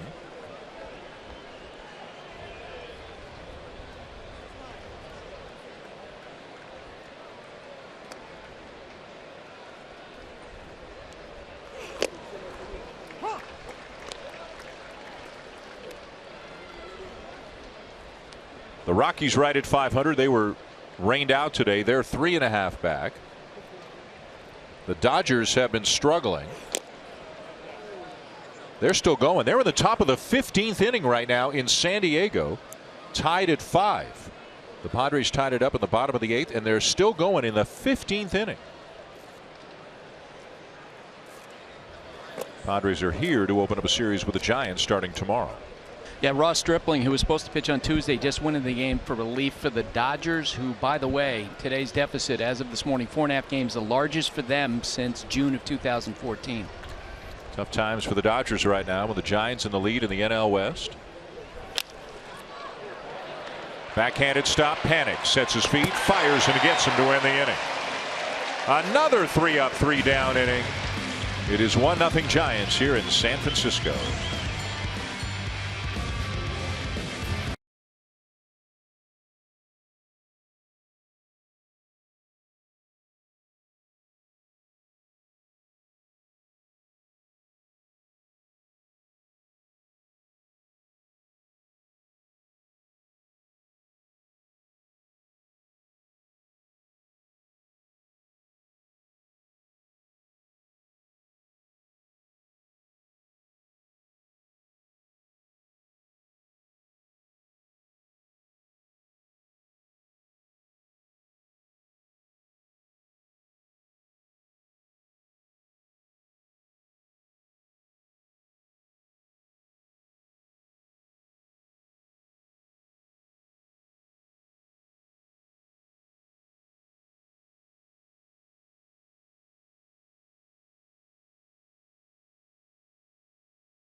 critically acclaimed segment, Boondoggle. Aaron imitates a batting stance. Former Giant great Will Clark. What a sweet swing. Aaron not only has the mannerisms down, check out the scowl, though. I mean, Booney's got his scowl on right now as he's imitating Will Clark. Scowl. Yeah. Maybe you should have hit left-handed. That was a pretty little swing you got there. The swing gets a little prettier anytime you get to imitate Will Clark, who of course had one of the beautiful left-handed swings really ever. I mean, you think Ken Griffey Jr., Will Clark's in that category of just pretty to watch. See, this is what people don't know. Aaron may be 43 years of age, but emotionally he's kind of 8-ish, 9. Thank you. Yeah. I give him 12. So he was really excited to do this. Steve Garvey and Keith Hernandez, your choice for next week when we'll have the Dodgers and Mets. But your face just I mean, it lit up. and I completely get you because that's how you are. It was cool to imitate somebody with a swing as sweet as Will Clark. Yeah, right? And I've never imitated Will Clark, so it was kind of cool. So if somebody said to you from your lifetime, pick the prettiest swing you've ever seen, he's in the conversation. Right? It's Ken Griffey Jr. Yeah. There's nothing better than juniors, right? We got to get a Mariners game then? Oh. Yeah. So let me ask you a question as old as baseball itself. Uh-huh. Why is it that all of the swings that people associate with being beautiful or perfect or whatever, why are they all lefties? I think just because the swing takes you to first base. You know, obviously you're running down the line, so your momentum goes there. So it's easier to just have a nice flowing swing to the first base side. I also think how many left-handed swings are actually right-handed, and because of that, bottom hand through the zone. I mean, I was a right-handed thrower. A lot of left-handed hitters. Some of them are left-handed, but some of them are right-handed throwing, and I think that's part of it. I think being able that your strongest side stays through, doesn't get cut off. Steve Garvey, Keith Hernandez next week. Yep. Bottom 6, 1-0 Giants. And a 3-0 strike, 3-1 now on Matt Duffy, who will be followed by Buster Posey and Brandon Bell. Wood up again in the bullpen for the Cubs. And there's ball 4. Third walk given up tonight by Hendricks, who had walked only 9 all season coming in. See Joe Madden there, a little frustrated because that's not like him. And he knows, though, he's getting to that point, this third time through the order. Maybe short order before we see Travis Wood in this ball game. Maybe next batter with the Belton, Crawford, Blanco, 3 lefties coming up after Posey. But you know, he's always one pitch away from being 2 outs with that sinker, and especially as well as he's thrown it all season long. Posey pops one up right side of the infield, and Zobrist will run it down for out number 1. And we'll see if Joe Madden's going to make a change here, and it looks like he will. Here he comes. And there's the call. Joe dressed like it's really cold here in San Francisco as he makes the change, and Travis Wood will be coming in to take over for Kyle Hendricks.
Today's pitching summary brought to you by John Deere. Kyle Hendricks just lifted from the game. 1 run in 5 1/3, responsible for a runner at first, and Madison Bumgarner, after a long first inning, loaded the bases with 2 outs, has been virtually untouchable since. Well, Kyle Hendricks, another effective outing. The back of this rotation for the Cubs. The changeup was a great pitch for him, especially against lefties. You see him just continuing to fade it down and away, moving down and away to the left-handers, and for good measure threw one to a righty here. That ball just starts at the bottom of the zone and just bites down low and gets that weak contact off the bat of Buster Posey. But a strong outing for Hendricks as he talks to Chris Bosio about the performance. So here's Travis Wood pitching for the 3rd time in 3 games in this series. He has pitched a scoreless inning in each of the last 2 games. Comes on with a runner at first and 1 out. It's a Cub bullpen with a lot of guys who have had experience as starters. Travis Wood, no exception.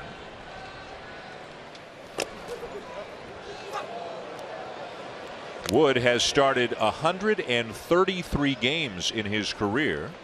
There's Adam Warren, who was acquired from the Yankees in the offseason in the Starlin Castro deal. He's been pitching extremely well for the Cubs. Meanwhile, Brandon Belt probably sitting there in the on-deck circle saying, oh, man. Not Wood.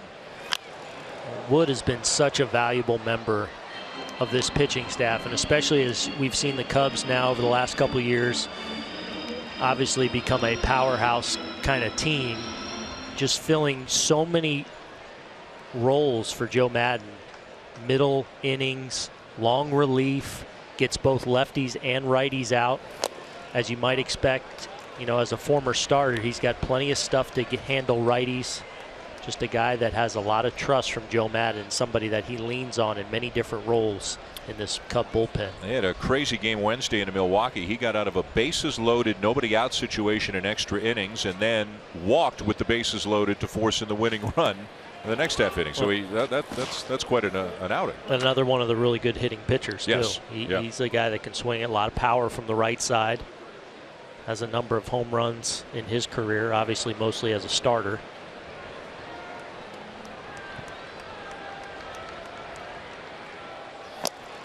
Ball 4 outside, so 2 on with a 1 out for the Giants.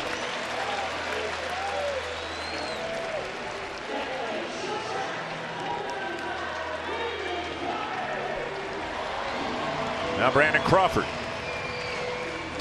He has struck out and grounded out tonight. Matt Duffy, the runner at second. Brandon Belt at first as the Giants look to extend their lead here in the bottom of the 6th.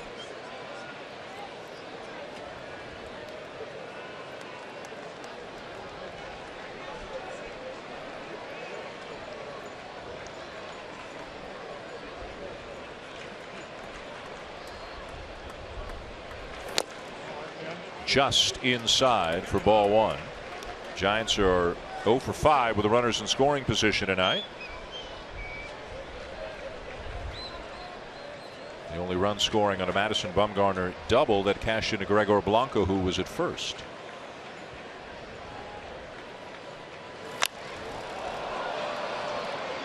Popped him up on the infield. Infield fly rule is in effect. 2 down.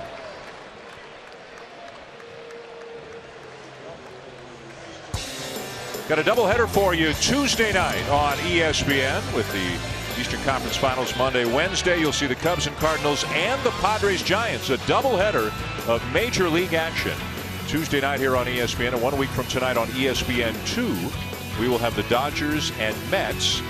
And as of now, Clayton Kershaw would be scheduled to start that game Sunday night. Don't know if that crazy game tonight, Buster told you, Ross Stripling is in now for the Dodgers. They've gone to the 16th inning in San Diego. Don't know if that'll change any pitching plans later on in the week. Kershaw's going to start tomorrow for the Dodgers, unless they bring him in like the 25th inning tonight if it keeps going. As long as they get off, get done before our game next Sunday when we have the Dodgers and Mets. We're going to stick around New York for a Memorial Day game as well on Monday. We will have the White Sox and the Mets Monday afternoon, a week from tomorrow in New York. Well, we mentioned Kershaw. There are 3 guys having not good seasons, phenomenal seasons. We spoke with one of them earlier tonight, Jake Arrieta, 8-0 with a 1.29 ERA. Clayton Kershaw's got 88 strikeouts and 4 walks this year. And not getting as much attention as Arrieta or Kershaw, but pitching just as well, Chris Sale of the White Sox. 9 starts, 9 wins, and a 1.58 ERA.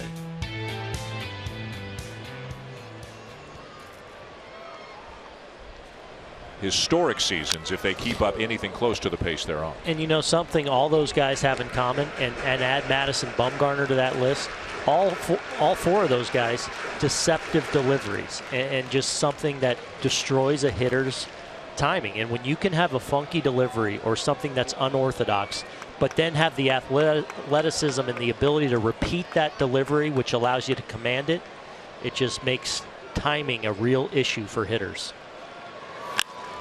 1-2 sent to left field. Soler was playing over near the line, and he'll run it down to end the inning. A couple of men left on. 1-0 Giants to the end of 6.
Around the major leagues, baseball trying to encourage involvement in baseball and softball, and look at the Little League pictures of Buster Posey and Hunter Pence. Buster Posey looks exactly the same as he does now. Here's Hunter Pence earlier spending some time with a local Little League team, something that's been happening all around major league ballparks last weekend and this weekend.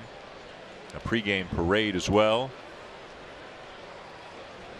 A nice focal point of Major League Baseball to try to encourage youth involvement in baseball and softball around the United States and Canada. Yeah. Top 7, 1-0 Giants. I think it's been an awesome initiative and something that's very important to Commissioner Rob Manfred. Really just trying to get people involved. Not so much that you got to go play in a league always, but Belt, Posey, and Posey makes the catch.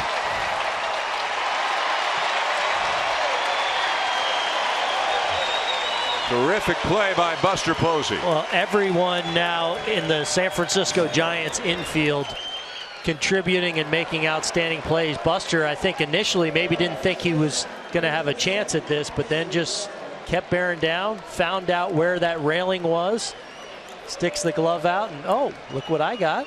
And I'm able to keep myself from falling into the Cubs dugout.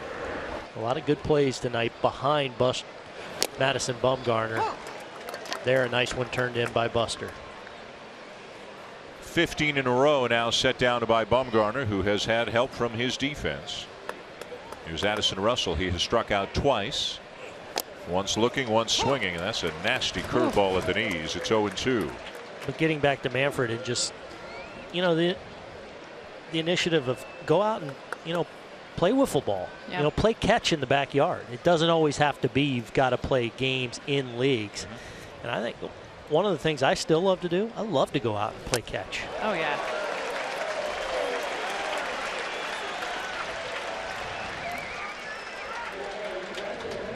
Well, Aaron has talked about the defense behind Bumgarner tonight. If you haven't been with us all night, take a look. Everybody's been involved, starting with Brandon Belt early. Yeah, Brandon Crawford, the Gold Glover, goes deep into the hole, a strong throw. We saw Duffy ranging far to his left, getting to his feet and getting a lot on that throw. Here you see Bumgarner let that ball go through, knowing panic's there. That one will get through, though. A base hit for Matt Caesar. And then, of course, we saw Buster Posey with a nice play to start this inning on the railing over there at the first base dugout. That base hit snaps a streak of 16 in a row set down by Bumgarner. Just the third hit of the night for the Cubs. Each team with only 3 hits so far. 1-0 Giants, top 7. David Ross is the batter. The pitcher spot due up next, and the on-deck circle is empty right now. And now it looks like, is that Javier Baez? Yep. Baez coming out of the dugout. Baez to bat for Wood if it gets that far.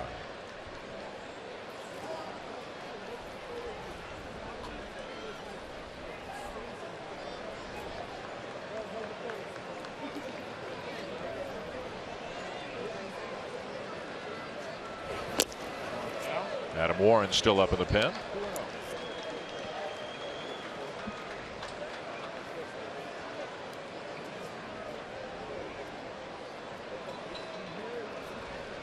Ross 3 home runs, 3 doubles, 6 of his 13 hits this year have been for extra bases. Has a single tonight, has also struck out. Right here.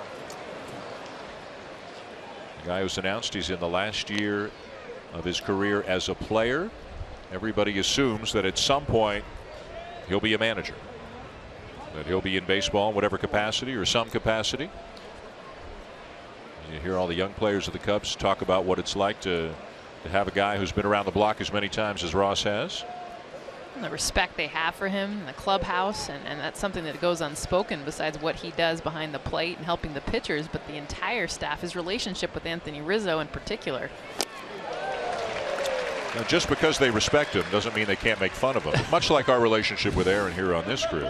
Here's Chris Bryant and Anthony Rizzo taking Grandpa Rossi through the clubhouse a little while ago. He's got the cane. He takes it in stride. He's about as good-natured as they come. Crowd rallying behind Bumgarner. Inning over. Strikeout number 6, 7th inning stretch. 1-0 Giants.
Two terrific teams, the Cubs and the Giants, going at it here in San Francisco. And after a bit of a rocky first inning, Madison Bumgarner has been on top of his game ever since. The Cubs left the bases loaded in the first, and they have barely touched him since. 7 innings, 3 hits, no runs allowed, and he's driven in the only run of the game with a double to left field. Let's take a look at our game track, brought to you by Carhartt. Just a run at the bottom of the 5th for the Giants. That's it. Kyle Hendricks pitched well, lifted in the 6th inning. It's been the Madison Bumgarner show here tonight, on the mound and at the plate.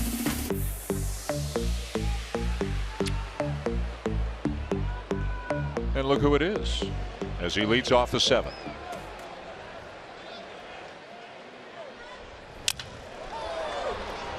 Ground ball down to third, righted Bryant for the first out. Meanwhile, in San Diego, they've gone to the 17th inning. The Dodgers and Padres tied at 5. Everything else is a final today, other than that game and this game.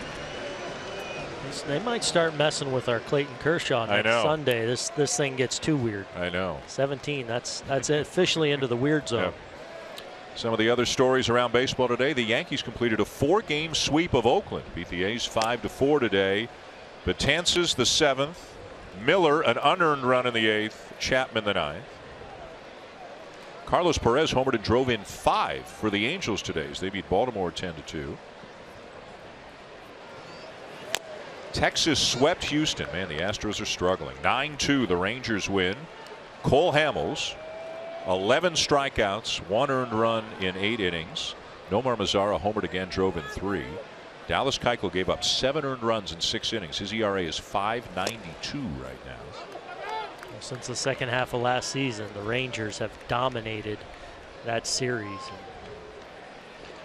The Rangers set to get Yu Darvish back, I think, at some point this week. You look at the broken bat of Madison Bumgarner.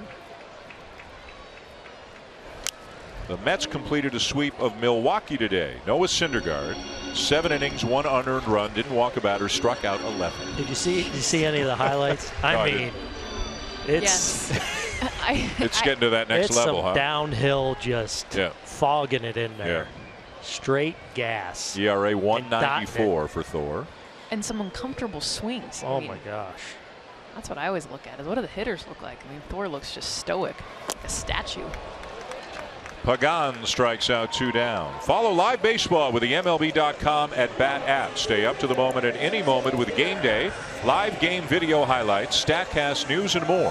Download MLB.com at Bat, the #1 app for live baseball on your phone and tablet. 1-0 Giants, bottom 7 here at AT&T Park.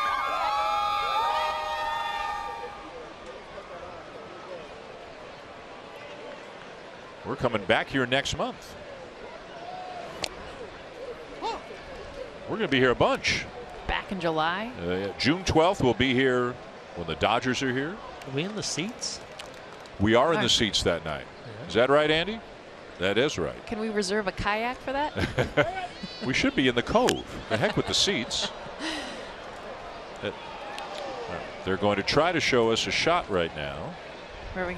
Doug Holmes, the world's greatest director. You may have heard he invented the replay. That's where we're sitting, up there. So we're so we got the Cove at our back. Doug doesn't like to brag, but he did. We're going to be right out there doing a game, June the 12th. And we will also be in the seats. Let me see if I pay attention well enough. We will. Don't tell me. Let me guess. He's going to tell me. We will also be in the seats June 5th in St. Louis. And June the 19th at Wrigley. Is that right? How about that? Good job, Dan. You're like 18 level. Way past the 8-year-old. Yeah. Swing and a miss. Span is gone, and that'll end the inning. We're through 7. 1-0 Giants.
Monday Night Baseball on ESPN is presented by Taco Bell's Beefy Crunch and Cheesy Double Beef Burritos, and in part by Hyundai and Napoleon Grills.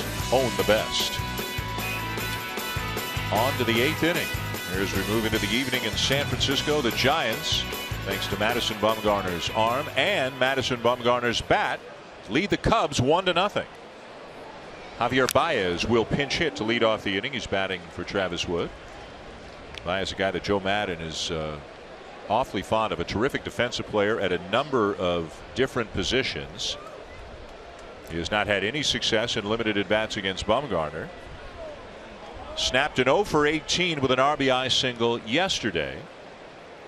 But generally, they still feel like there is a ton of potential offensively for Baez, whose strikeout rate was enormously high a couple of years ago, but has come down. He pushes a bunt toward first. Belt has it, and the out is called. First base umpire Dana DeMute, the crew chief, says Baez is out for going out of the baseline to avoid the tag. Man, we're going to have an argument. Yeah, you're allowed to avoid the tag, and you're allowed to go a little ways. We'll see how far he actually went. That seemed like probably something that Joe Maddon has a beef here.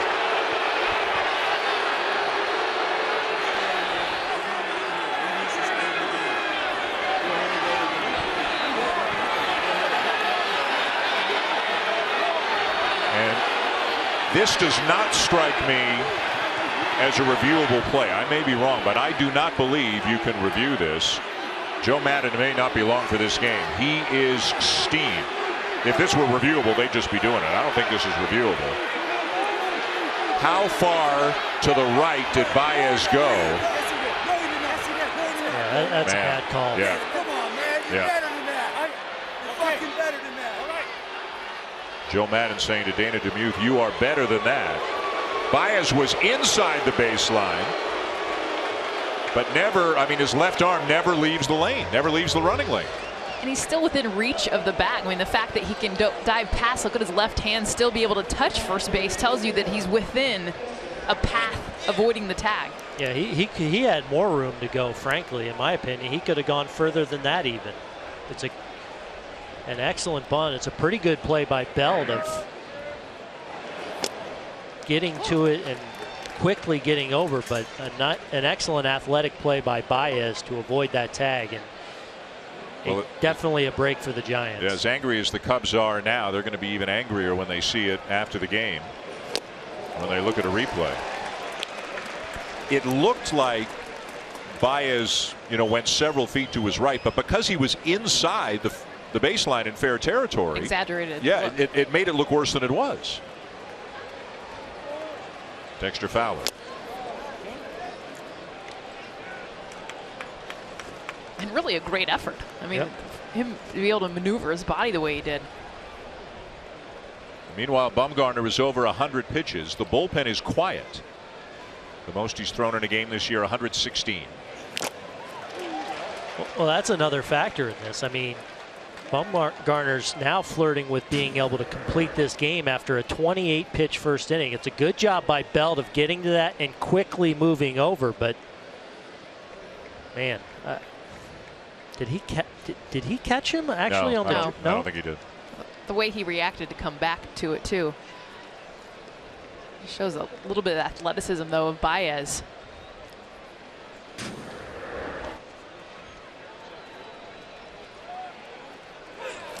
Curveball in the dirt, 2-2. And you guys know, with the team's access to instant replay, people in the Cubs dugout probably already know what was on that replay. Although Joe Maddon argued so quickly,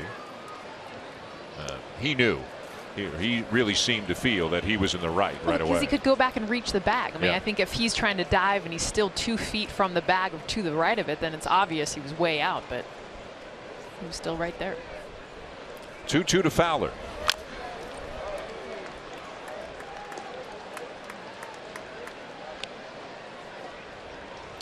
So Guerin now throwing in the Giants' pen.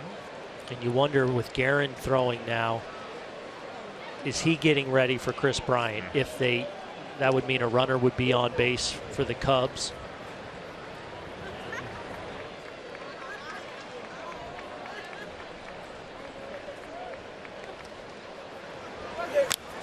Another foul back.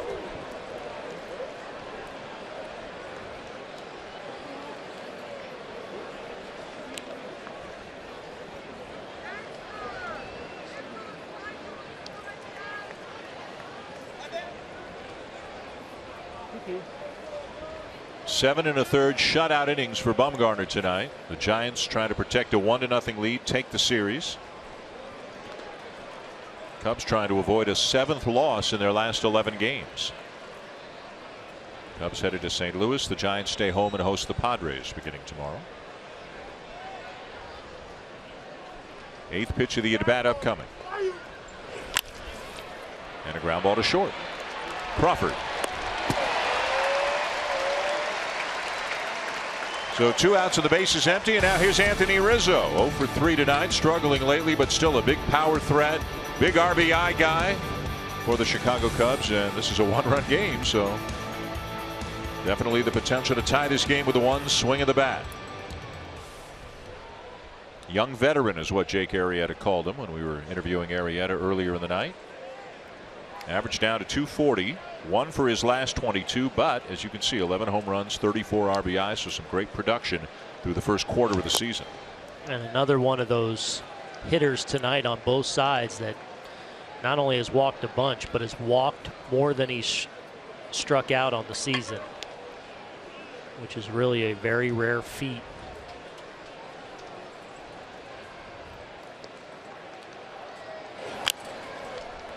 Big cut and a foul back, 1-1.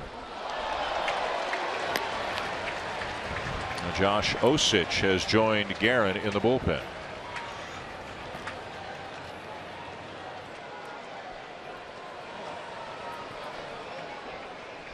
Bumgarner trying to get Rizzo and to get through 8. He knows in all likelihood this is his last batter one way or the other.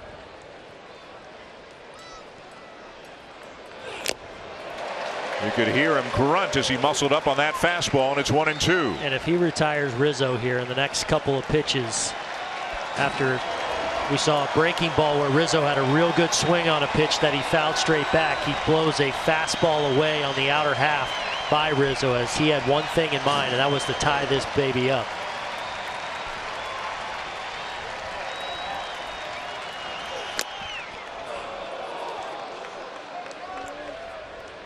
Two and two on Rizzo. Bryant on deck if the inning continues.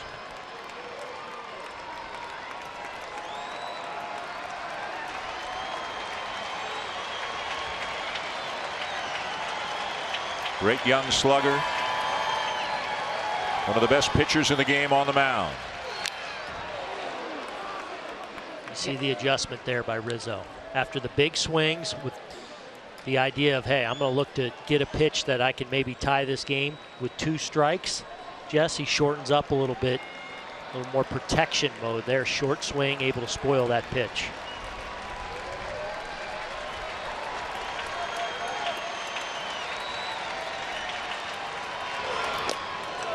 And there's the curveball. That's the pitch Rizzo struck out on his last at bat. And you know that's in the back of your mind as a hitter with 2 strikes. You have to protect that pitch, and that's why you see 91 from Bumgarner. He'll look late on it because he had to protect, but now you know he's thrown it. It's a 3-2 count. You got to sit fast. You know, 2 guys seems like they've been around forever. They're both 26. Bumgarner turns 27 August 1st. Rizzo turns 27 a week later. 2 guys who are terrific and may only get better. And a big moment here in San Francisco. 3-2 pitch. Down and away, ball 4. Bumgarner very upset, and here comes Bruce Bochy. Bumgarner knew that was probably the last pitch of his night, and frustrated that he lost Rizzo there after he's had his number the entire night. But a great at-bat by Rizzo to work that walk. And a great performance by Madison Bumgarner.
Guy Madison Bumgarner, after having a struggle in the first, loaded the bases, gets through 7 2/3.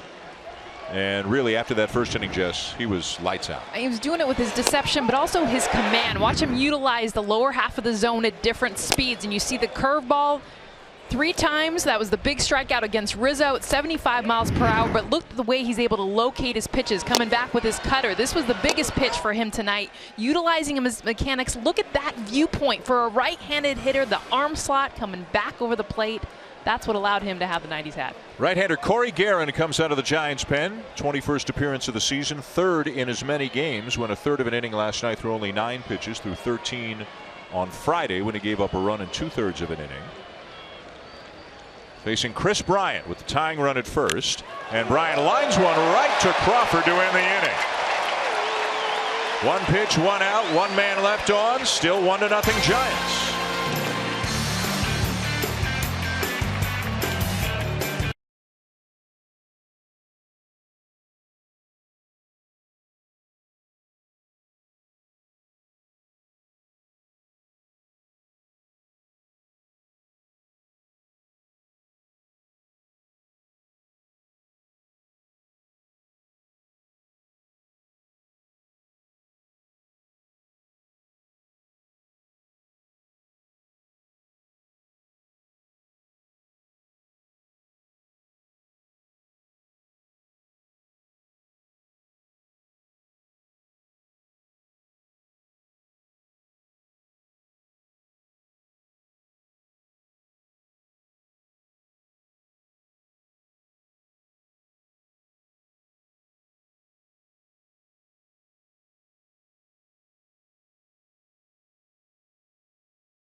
You're watching Sunday Night Baseball on ESPN, presented by Taco Bell. A look at Lombard Street, the crookedest street in the world.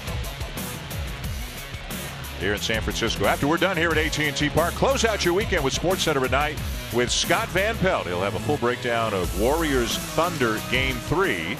Not a happy game for people in this part of the country. Lightning Pens Game 5. And a look at all the MLB highlights as well. SportsCenter at night coming up next right here on ESPN. Pedro Strop into the game for the Cubs. 1-0 Giants, bottom of the 8th. Panic, Duffy, Posey. Strop with the big arm, fastball in the mid-90s. A lot of sliders, an occasional split. That was that split change there. And there's a look, Dan, at the quick pitch you talked about with Strop. Well, I asked you as a hitter, is that fair game? How did you feel, or how would you feel with a guy who does it? And Strop does it a lot. Yeah, I think it is fair game, and it's something as a hitter that you've got to know who are the pitchers that might do that, because it's something that can certainly destroy your timing if you're not aware that he does something like that. The thing you've got to look at too as a hitter is, hey, sometimes it's something that could throw him off mechanically, so you're more inclined to get a mistake, and that's what you hope to take advantage of as a hitter. But you've got to know that, hey, this is something that Strop does. I got to be ready for it. Yes, he did. The ball in the dirt. Ross recovers and throws him out. It feels to me like your opinion is in the minority, that it's fair game. because you see a lot of hitters. You see yelling from dugout to dugout sometimes when this kind of thing happens. I think it's within the rules. You see Johnny Cueto do it a lot as a starting pitcher. I think it's fair game and something you've got to be aware of. And it's something that, hey, can throw them off mechanically. So maybe you get a mistake out of it. You've got to know it as a hitter. Here's Matt Duffy, 0 for 2 with a walk. And he's going to get himself a base hit. Went the other way with it. Bounced it into right field. I will say one thing that did bother me as a hitter as we look at this. Looked like a fastball in the outer half. Or was it a slider? Oh, fastball on the edge there that Duffy does a good job of just shooting the other way. As you see Rizzo playing way off the line. Really no chance for him to get that ball. The one thing I didn't like when a guy with say a runner on base where you have to come to a stop in the set position, I felt like if they didn't come to a stop, that would sometimes throw me off from a timing standpoint. I'd get mad at the umpire saying, hey, he's got to stop. Not so much for the base runner, but for me who. But that's a balk. That's a balk, yeah. Right. I would. That's what would upset me. As you look at Johnny Cueto, who's mixes up his deliveries a ton. He takes it to another level because he'll do that. He'll take his time. You don't know what's coming. How about what the Giants are getting out of Cueto and Samardzija so far this year? Definitely their money's worth. And the way that they started early, they kind of stubbed their toes a little bit. Looked like they needed to get their feet wet. And with Jeff Samardzija on the season he had last year, I mean, he came here feeling so confident. Think about a change of scenery, just the better defense that he has now behind him. We showcased it with the package you talked about, Booney behind Bumgarner, but just the confidence and the level that he's at right now. 2 great pickups, 2 and 3 in the starting rotation.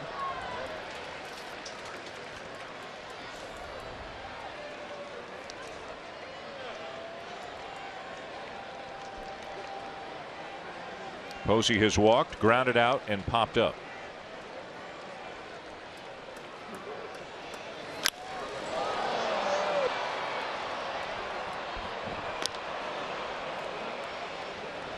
It's amazing to me how late Buster Posey can make contact with power. I mean, that was practically in David Ross's glove when he swung, and then he hits it all the way. Almost 400 feet foul.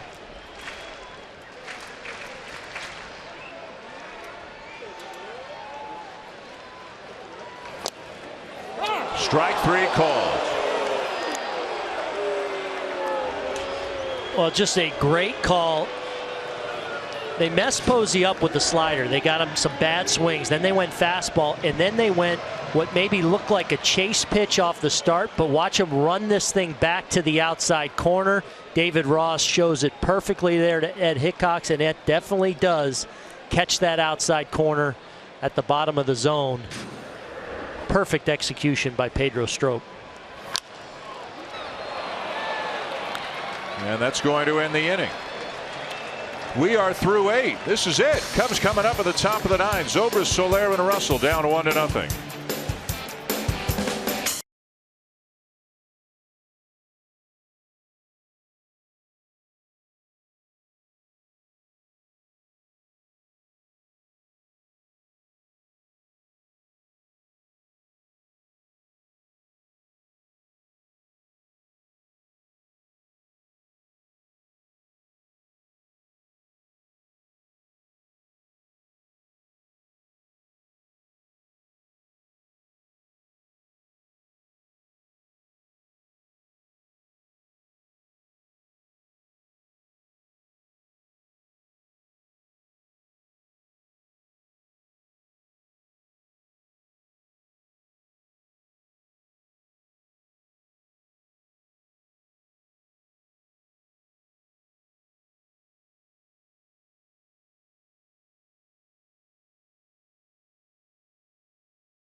TV Premium, the #1 live streaming sports service, delivers everything you have come to expect and more.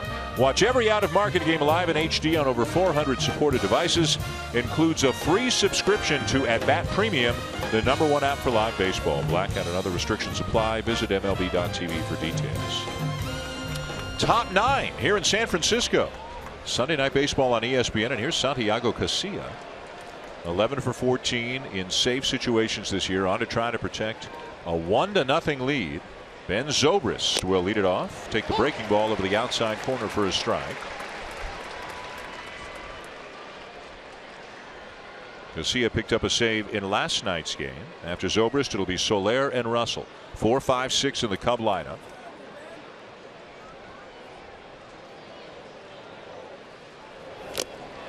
Oh, and 2. Zobrist 3 for 5 in his career against Casilla, and 1 for 3 tonight.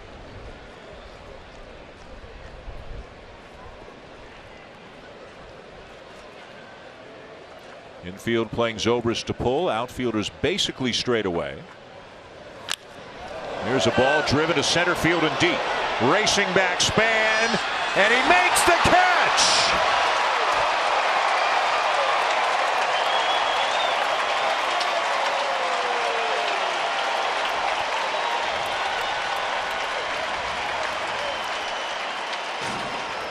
Denard Span, he gets a good jump on this fly ball, but watch him get turned around. He's going to turn his back not once but twice, and here's what you see every outfielder never want to get themselves in a position is backpedaling. Because why? He's almost falling down, but talk about the athleticism. Not only does he go from the back pedal, but watch the hops backwards to make the catch, knowing the wall that's there. It's a great recovery by a veteran outfielder that got caught in the back pedal to make the grab.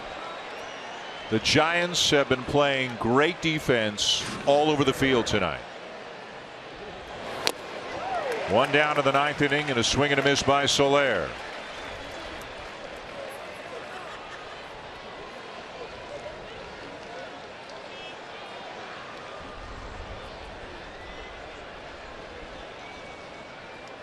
So far with Casilla, we've seen a little bit of everything. He's a 4-pitch mix: fastball, curveball, slider, and occasional change.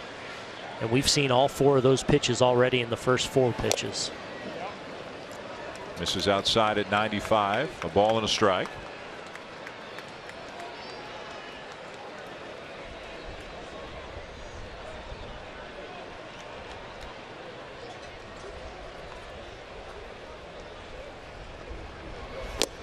Now inside, ball 2. Bumgarner went 7 2/3 tonight, gave up 3 hits, 2 walks, hit a batter, and struck out 6. Looking for his 6th win of the season. Corey Guerin got 1 out on 1 pitch in his outing to end the 8th inning, and now Casilla with 1 out of the 9th. Ball 3.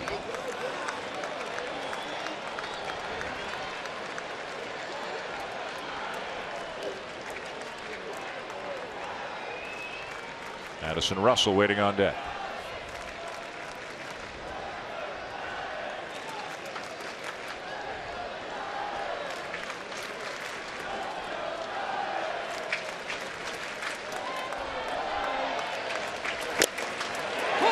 A strike, it's full. It's a good job by Soler here. Even though it's a strike running in on the inside corner, it's not a pitch that he wants to offer at. He's looking, setting his sights out over the plate. You see that tailing inside. That's a pitch that probably blows up or certainly gets in on the hand. So a good 3-1 take by Soler. But now, with a 4-pitch mix guy, anything is possible. So you've just got to kind of protect the plate here. Swing and a miss, 2 down.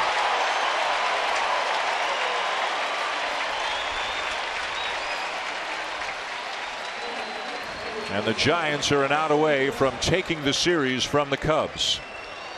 It'll be Russell who has struck out in all 3 at-bats.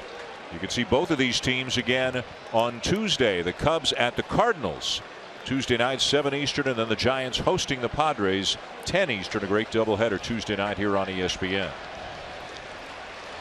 Sports Center at night with Scott Van Pelt coming up after the ball game.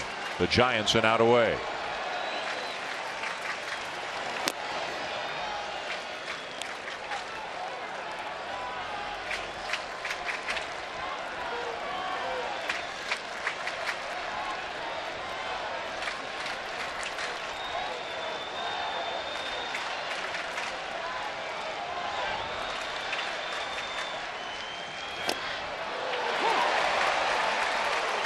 You know, so much can happen. It's still so early in the season, but wouldn't this be a fun playoff series? Whether it was a division series or an NLCS. Two teams with very high hopes to play deep into October.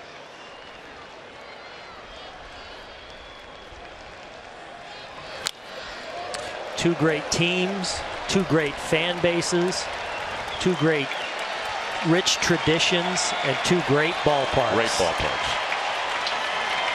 And a fun cast of characters on both sides.